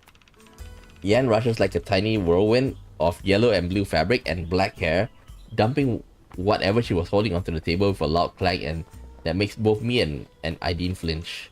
That's when she looks up and notices me. Hey! Aideen has already walked over to the table where Yan had just dropped the casserole by the time Yan and I finished our greetings. You carried this whole thing without gloves? It didn't feel that hot when I got it, but when I started walking, I swear it got hotter and hotter.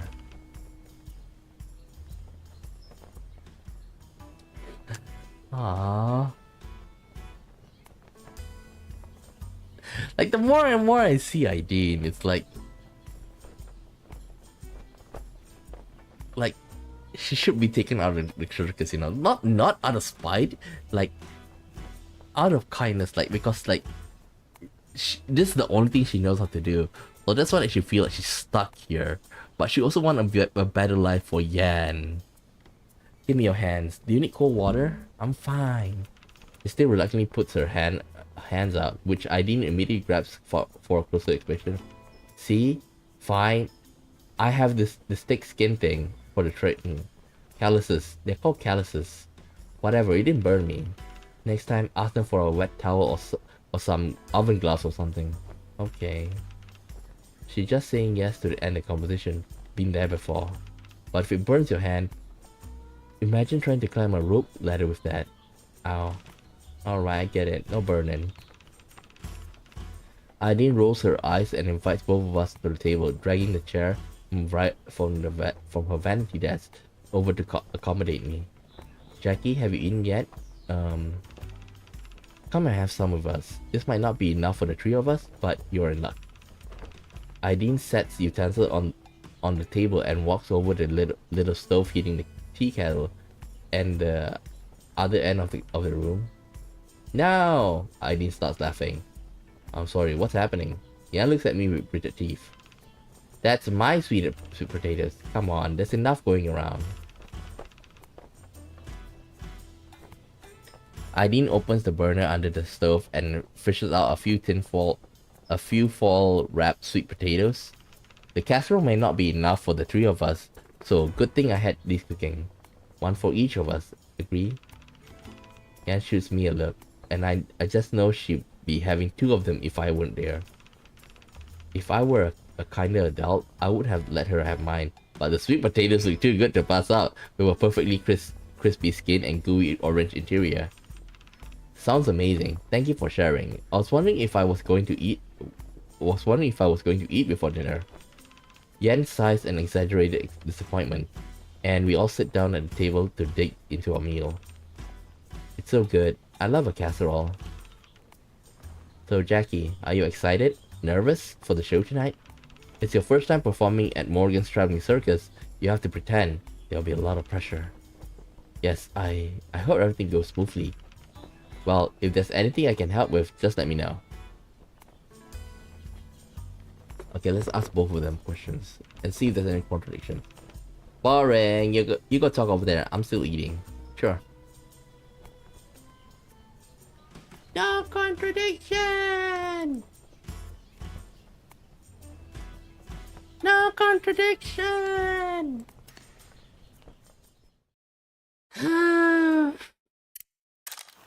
What's Chip, though?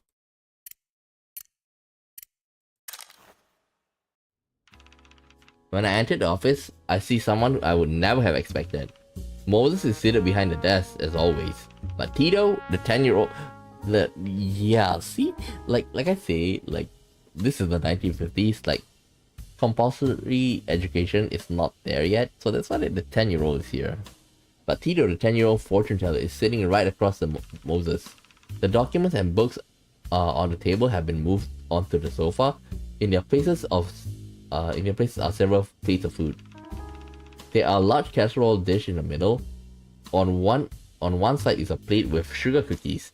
On the other plate with brownie apple slices. Oh, hi, Miss Jackie. Come in, please. Have you met Tito yet? I have. He gave me a reading too. You caught us at a good time. We were just having dinner. Have you had anything yet? Feel free to join us. We have ham and potato casserole today, with some fruit and dessert. If you need anything to drink, I have water in a bottle over there. I can always make your tea if you like. Tito has been slightly observing us, but he suddenly interjects. If you want a milk, there's a glass here too. Moses pauses in surprise and chuckles. Right, Tito has a glass of milk that he's about to finish, isn't he? But I'm sure he's happy to share a little bit if you favor milk in your tea. Tito sighs and pushes the glass of milk a little further away from him. Apparently, the kid doesn't like milk. Glad Moses is making him drink it. I think water is good for me. I'll let him have the milk. Have her have the milk. I'll have some casserole if you have enough left. Like, I think like this translation error, because like it seems like the developer is a Chinese developer, so it's still forgivable. But sometimes it gives a little bit like a misconception of the gender. Moses gives me an amused look and turns back to Tito. You know, I wish I drank more milk when I was younger. Tito looked pained. I covered my mouth to stop myself from laughing at this expression. Looks like even Moses can't resist a good "when I was younger" speech. It helps me grow, you know. In my family, if my family could have afforded it when I was younger, perhaps I would be taller. I always wondered about that. Tito doesn't speak initially, just circling around the rim of the circle with his fingers. Then he looks directly at Moses.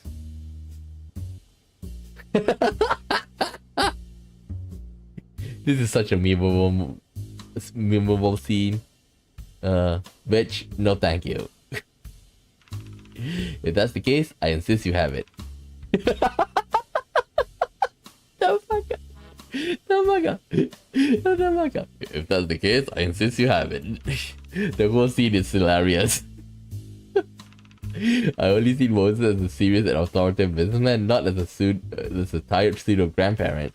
And Tito is obviously not a spoiled kid, so his gentle reluctance is entertaining. Both of them both whip their head around to look at me, simultaneously glaring and asking for help. Both of them? How about this? Do you have another glass? There is a bunch in my cabinet. You can both have a glass, how about it? If that needs to be the case, why don't you share with us too? Are you trying to decrease your share from 1/2 to 1/3? Okay, he looks like he's trying not to smile. I insist. Alright. Cheers! What the fuck are we gonna do with? I can't believe we're doing this with just with a glass of milk. You look at it as a glass half full. I look at it as a glass a third empty. Cheers. We drink. Tito struggles but downs. You'd think we forced a hemlock on him. Nah, that wasn't so bad, was it? Right, Miss Jackie, do you have a reason for visiting? Did you need me for anything? I think I want to talk to Moses first. See if there's anything. Boss. Okay. Nothing to contradict. Oh, let's just tell about the Circus. Okay.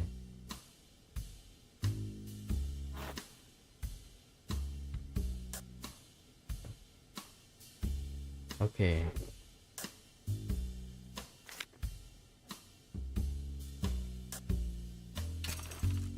Like a bad idea. If I should run, they might get spooked and not show up.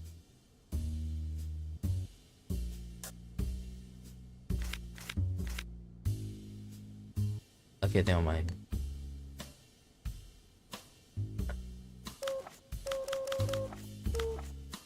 I don't think there's anything.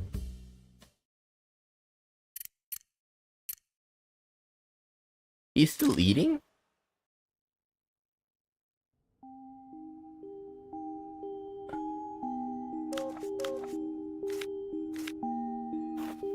Damn it. Okay, let's check around. No, no, no, no, no, no, no, no, no, no, no, no, no, no. I'm supposed to investigate around. Ah, fuck. Alice is still standing by the stable door, testing her handiwork when I hear heavy footsteps behind me. Unsurprisingly, it's Rolf, carrying a big basket, like the ones you use for a picnic. I'm carrying dinner. Want to share with us? I turn to point at Alice. Do you have enough for all three of us? Yeah, of course. I brought tons of sandwiches. He waves at me and Alice and arrange the hay bales to form a makeshift table. Wait, Alice is a guy or a girl? Girl, right? We sit down cross-legged on the ground as Rolf starts pulling out food from his little basket. Yeah, Miss Jackie, how many sandwiches do you want? How many do you have? 4, 5, 6, 8 paper wrapped sandwiches and some sliced apple. How many people do you think will be having dinner with you? I didn't know you were gonna be here. Is this not enough? I got 5 for myself, and I was afraid 2 wouldn't be enough for Alice, so I got 3. I thought if she wasn't gonna finish it, I could finish it for her. Okay, it's a her. Sorry, I eat a lot. I'm a big guy, so 2 is enough for me, so she can have 1 of mine. Oh, that's perfect. I'll have 4. You can have one from her and 1 from me. That good? I can give you another one too. Don't worry. If I get hungry, I'll just get more from the kitchen. No, 2's more than enough. Thank you both. In the time it takes Rolf to wolf down 3 of his sandwiches, Alice barely finished 1. So Alice, I saw you with the tools. Is the stable door fixed? Yes, I replaced the bolt. I tested it. Should be no issue. Right, thank you so much. Really, I'm so sorry about Obsidian. If it weren't for you, I don't know what to do with the door.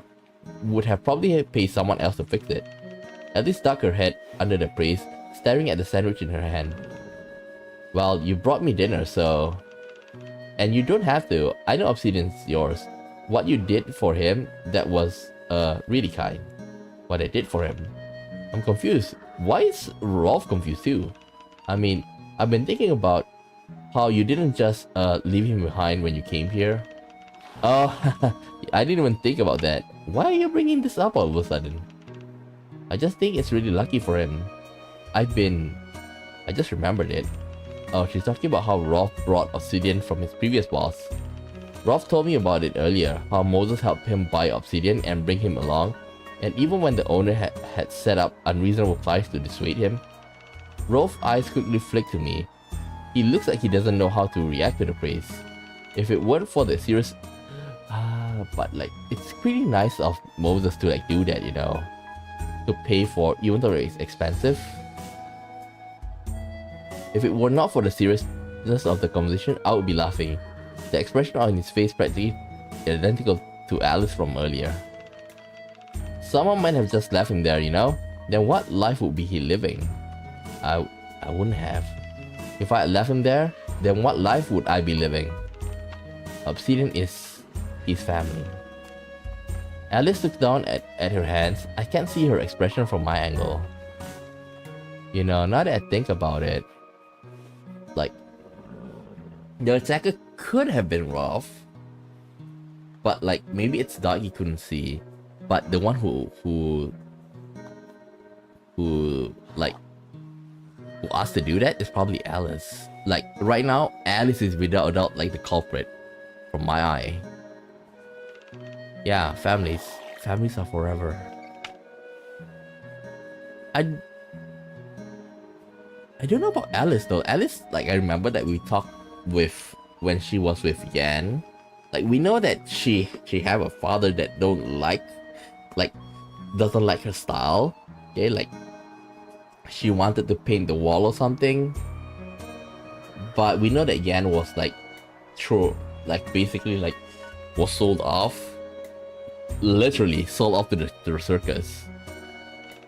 He's a really good horse if he would just stop breaking things or chewing on stuff.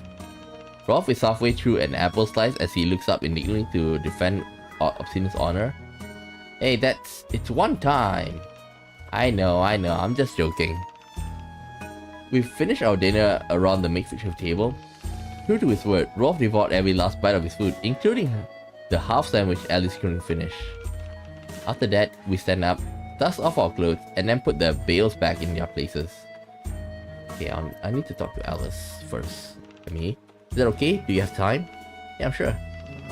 I'll go and check on the horses. Call me if you need me, either of you.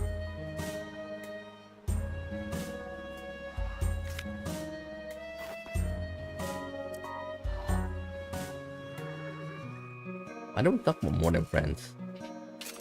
I didn't want to keep this secret for understandable reasons. I feel it's wrong to reveal it to anyone. Shit.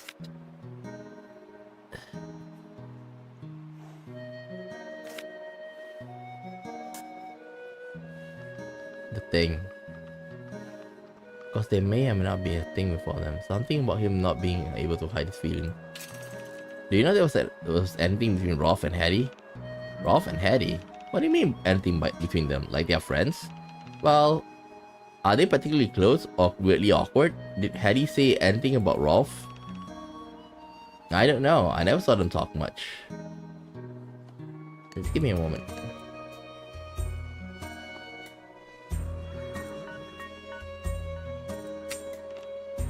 Majestic black horse.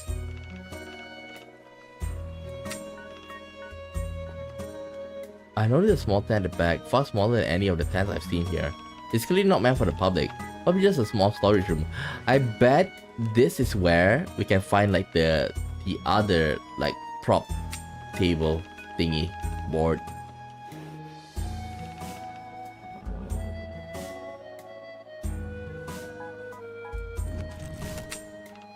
Yeah. Damn it. I don't think there's anything else here. Giant beast standing patiently at the back, waving his trunk back and forth. When it walks, can anyone feel the ground shaking? They must. I've seen elephants in the circus parade before. I can see them moving over. Shit.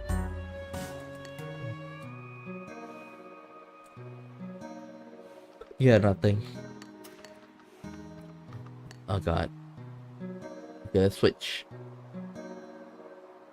It's nothing though.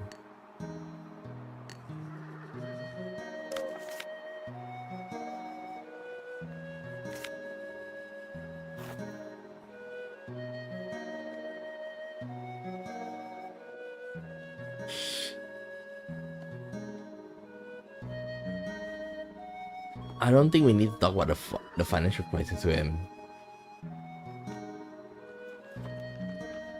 Damn it. Let's talk about Echo's jealousy. Do you know what Echo and Hattie used to be apprentices together? Huh? Echo and Hattie, they knew each other back in the day. Didn't you know that? I think I heard something like that, but I never paid any attention. So they knew each other? Apparently. And? Well, Echo's a puppeteer and Hattie's a magician. Isn't it weird they studied together? Not at all. Their mentor probably knew both trades. I learned both mechanics and sewing from our old mechanic. Oh yeah, I remember this. It's something like, when we talked with Moses, he said like the guy who's like in charge was the old mechanic, but his sense is like old-fashioned. But I heard Echo actually didn't set out to become a puppeteer. He was studying to be a magician. Then he changed his mind. That was not uncommon either. I came here with no idea what to do. I'd have done anything they asked me to do. Man, I can't interest her in any part of the story, but it sounds like she doesn't know anything about it, so I probably can't get any more information from her anyway. So Echo and Hattie never talk about the fact they knew each other back in the day. I never heard either of them mention it, but maybe I just missed it.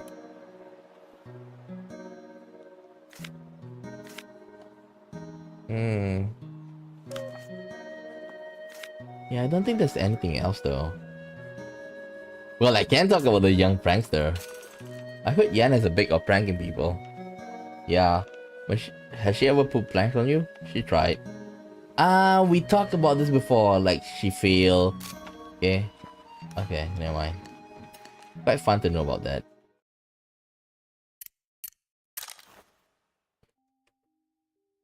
Like, I wanted to search this room though.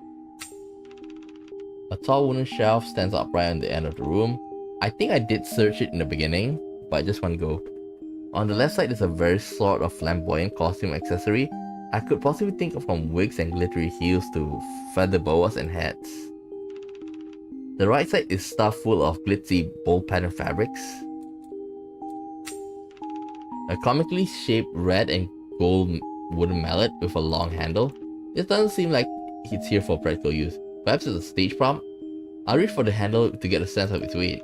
For a stage prop, it's not as light as expected. It's incredibly heavy.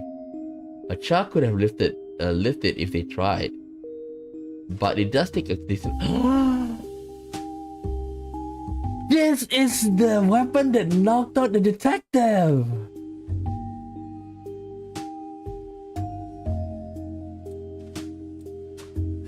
Damn it, if only he's able to come through the... Oh shit. A big eye painted on the board with a kaleidoscope, iris and orange lashes is staring into the space. I can't imagine what kind of show would necessitate a prop like this.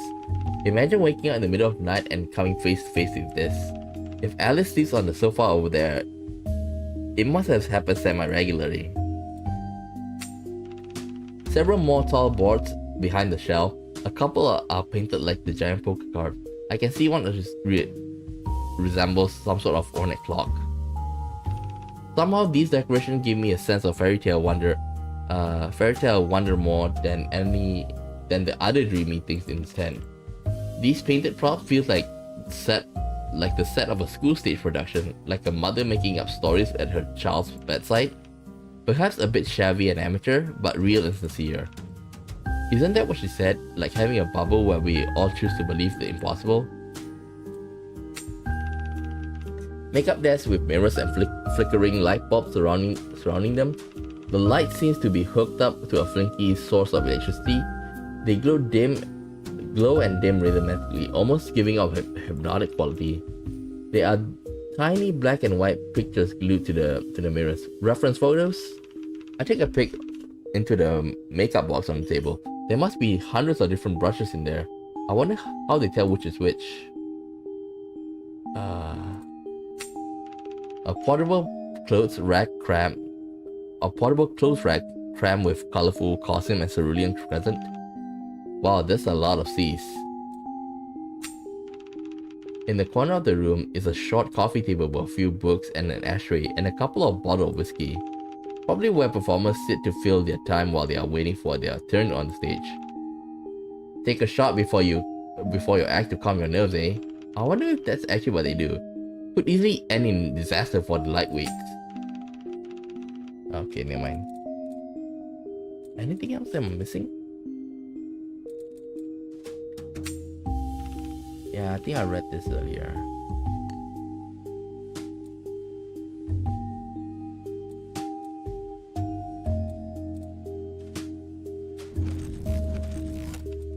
Yeah, I think that's it.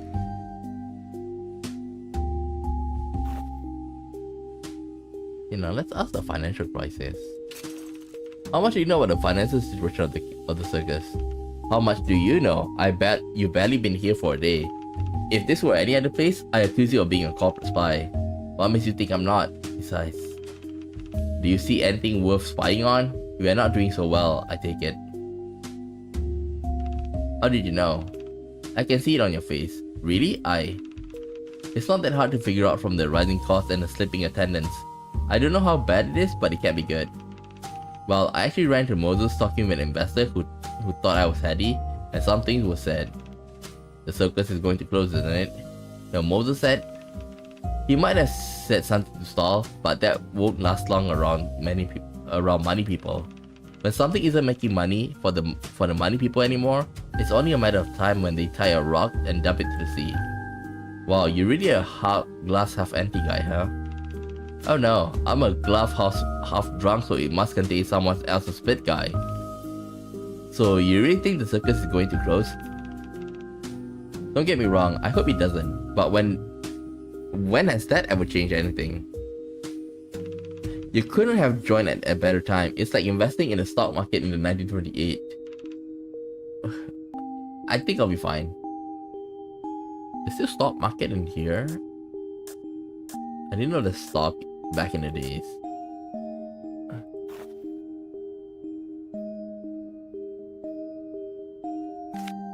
You know, I want to listen to this runaway air. Because we don't have anything else to do. I told Chip, you told me Chip must be jealous of Hattie for her fame and the money she makes as a ringmaster. And? Nothing, just wondering if you know anything about Chip's family. What does that have to do with anything? His parents are Richard Prince and Cynthia Prince. Oh, Price. Who? A tycoon turned senator and an opera actress. Kind of famous, fabulously wealthy. Oh, I see. So because he's rich little shit, he couldn't have committed murder? No, that's what I meant. It doesn't seem like he's in need of what little money or fame the circus can offer, if that's what he started with. I disagree. In my experience, the richer the person become, the more they hate when a single red cent is taken away from them. Agree. So his parents are millionaires, socialites, whatever. Their fortune is not his. Not yet anyway. But the ringmaster job and salary was his. And it got taken away. Why are you so intent on saying that he's the murderer? What if you're wrong? What if I'm right? So he has family money, whatever. I have other reasons to suspect him, and it's none of your business. Like, I don't think like there's any other contradiction though. I've been going through like everything. Yeah, I don't think there's anything left.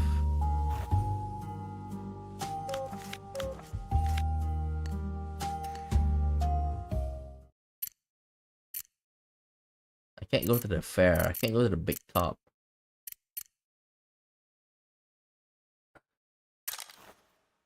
Can't go in.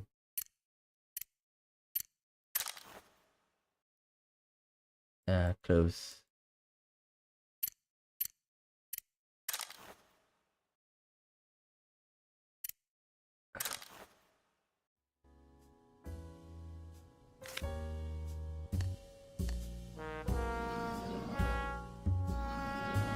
Seriously, I don't know what to do. Like I try and check out as much as I can.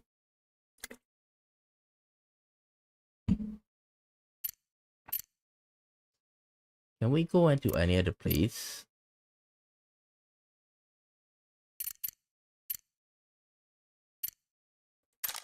Let's go to the train car number 1. I think we've done with contradicting everybody.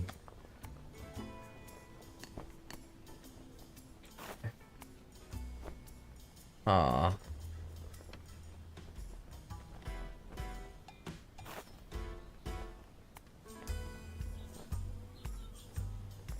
Okay, let's talk about Hattie's big plan.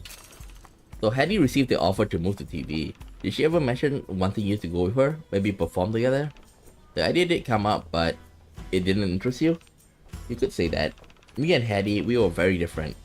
That's what made us work so well together, I think. But in this instance, she was every bit the gambler daughter who wanted the highest highs out of life. When you give her a full house, she questioned why it wasn't a royal flush. And that's not to say she's greedy. She just never wanted a cent more than she deserved. The problem is that the world isn't smart enough to give her what she deserved. They never realized that if they didn't, she never stopped looking. And what about you? Don't you have your own ambitions? Me, I'm just a little Irish orphan who will be really glad if I can manage to keep everything I already have made for myself. I never sit at a poker table if I can help it. Right, so you declined the offer. Besides, if I left, what about Yan? What about Moses? What about fire? What about fire? My fire axe. Eddie may have been right that the TV is a new thing and circuses are out of fashion. But I like it here. I do. Even if what you said is true, and this might not last much longer. Okay. Let's talk about young prankster. I heard Yang to be a little bit of a prankster. Has she ever pranked you? I live with her. What do you think? I heard something about spiders in Hattie's bed, and I really don't like spiders. Is there a reason for her pranking people? She seems not to have liked Hattie. Is that why? I told you she messed with me. I would hope she likes me. She chose to stay with me so far after all. What do you mean choose to stay with you? You didn't know? Know what? You heard about her pranks, but you didn't hear that I adopted her? As a sister, of course. I don't even think she knows why she does it, to be honest. I'm sure if you ask her, she'll just say because it's funny. It can be funny, as long as it doesn't involve spiders. On me. So you say you think you know why she pranks people, and it's not because she dislikes them, or because it's funny. I think she just wants attention. I eagerly anticipate a straight answer. Instead, she stays quiet for a moment. Cigarette ashes fall on her dark dress like a gentle snow flurry, quickly swept away by her nimble hand. I've seen plenty of kids like that before, you know. Did I tell you about where I grew up? No. Well, long story short, I grew up in foster care. I went in and out of many houses, stayed at a children's home between families. Oh. Don't be like that. It was an interesting time. You can ask me more about that later, but... Wait, what was I going to say? Right, when I was growing up, there was one kid in the system. She holds her chin in one hand, deep in thought and despondent. I don't remember his name anymore. Everyone called him Rang, short for Boomerang, because he kept getting sent back. Every time he came back to the home, he gave a new reason that got him sent back. The kids even started a tally, and he made a game of it. Stole money from the foster parents, set his bedsheets on fire, punched his foster brother in a sensitive... throw food on the ceilings, dyed the neighbor's dog yellow, ripped all the wallpaper out of the house. The adults thought he just didn't want to stay, but I couldn't tell it wasn't like that. So I asked him, why do you do these things if you know they're going to send you back? What did he say? I said, if I don't do that, how would I know what things... if I don't do that, how would I know what things would get me sent back? I'm not sure I understand. Of course he wouldn't, with all due respect. So basically, like testing their love. Like, when you adopt somebody, like, you have to see it to the end. And it seems like these people, they are not considered as family. They just think of them as like a pet. Well, of course you can adopt a pet, but point is that there's not much... The weight is less than a human, is you say. She sighed. Let me put it this way. No matter what you do, your parents would have never sent you back. So remember what happened with Yan about, you know, about Hansel and Gretel thingy? But for us, for Rang, sometimes we just gotta test our waters. There was always a line. Cross it and back you go. If you don't know where the line is, then you'll never know whether they love you or a fake version of yourself trying to be perfect. I think I'm beginning to get it. So Yan? She nods. That's why you let her. As counterintuitive as it may seem, she has to make trouble because she keeps thinking, this is when someone will get mad and send me back. Even though she doesn't want to be sent back. What do? Just let her? We wait. React to the prank, but not to her. The only thing that will convince her is time. I see. You'll make a good mother one day. Sorry to disappoint, but I don't think I want to be a parent. Well, you're already a great big sister. She ducks her head and laughs, seemingly ready to move past the heavy conversation. I have one last question though. What happened to Rang? I don't know. He left with a family again, never came back. Maybe he got lucky this time, there was no line. Or maybe he left before he could send back again. Maybe he died. Maybe the boomerang got stuck in a tree. Oh. Do you know that Yan's name means swallow, like the bird? They say they found a barn swallow that flew from Britain all the way to Africa to spend its summer. They say swallows fly south for the winter, but always come back for the spring. Oh. Yeah. Thought it was an interesting story. It is interesting, I mean. Okay, so I think this is it. Okay. I think this is it. Like, I'm a bit tired. It's like brain. Like, you need to use a lot of brain power. I still can't meet the government Alice. What the fuck is Alice? Is it gonna be like the final confrontation with her? What the fuck is Alice? The fuck is Alice? Ah. I may have missed her early on, like at, at 9. Well, we can check right now.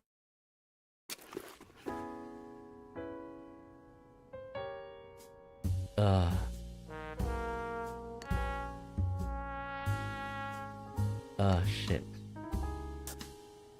Time of death. Okay. Like, maybe I'll check around, like, whether Alice. Wait. Maybe I'll check around, for for Alice, for the detective. Does she even appear?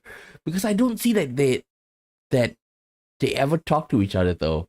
I remember like until like 11, like until 12 or 1 p.m. Like, I was busy like going to check one by one, so I didn't really get to see Alice. But think about it, at least they should give us like time to like meet Alice, right? Because after that, after like 1 p.m, like I got the basics done. Okay, like I'm always checking out, but still the fact that I didn't get any information on didn't get to meet to let them meet, it's really such a blunder though. So maybe it's like leave it as a fun confrontation. Okay, but anyhow, that's it for now. I'll continue this tomorrow, and if tomorrow or morning I can't finish it, I'll finish it tomorrow night. Okay, so in other words, there might be 2 streams on this. So that's all for now. See you guys next time. Bye bye.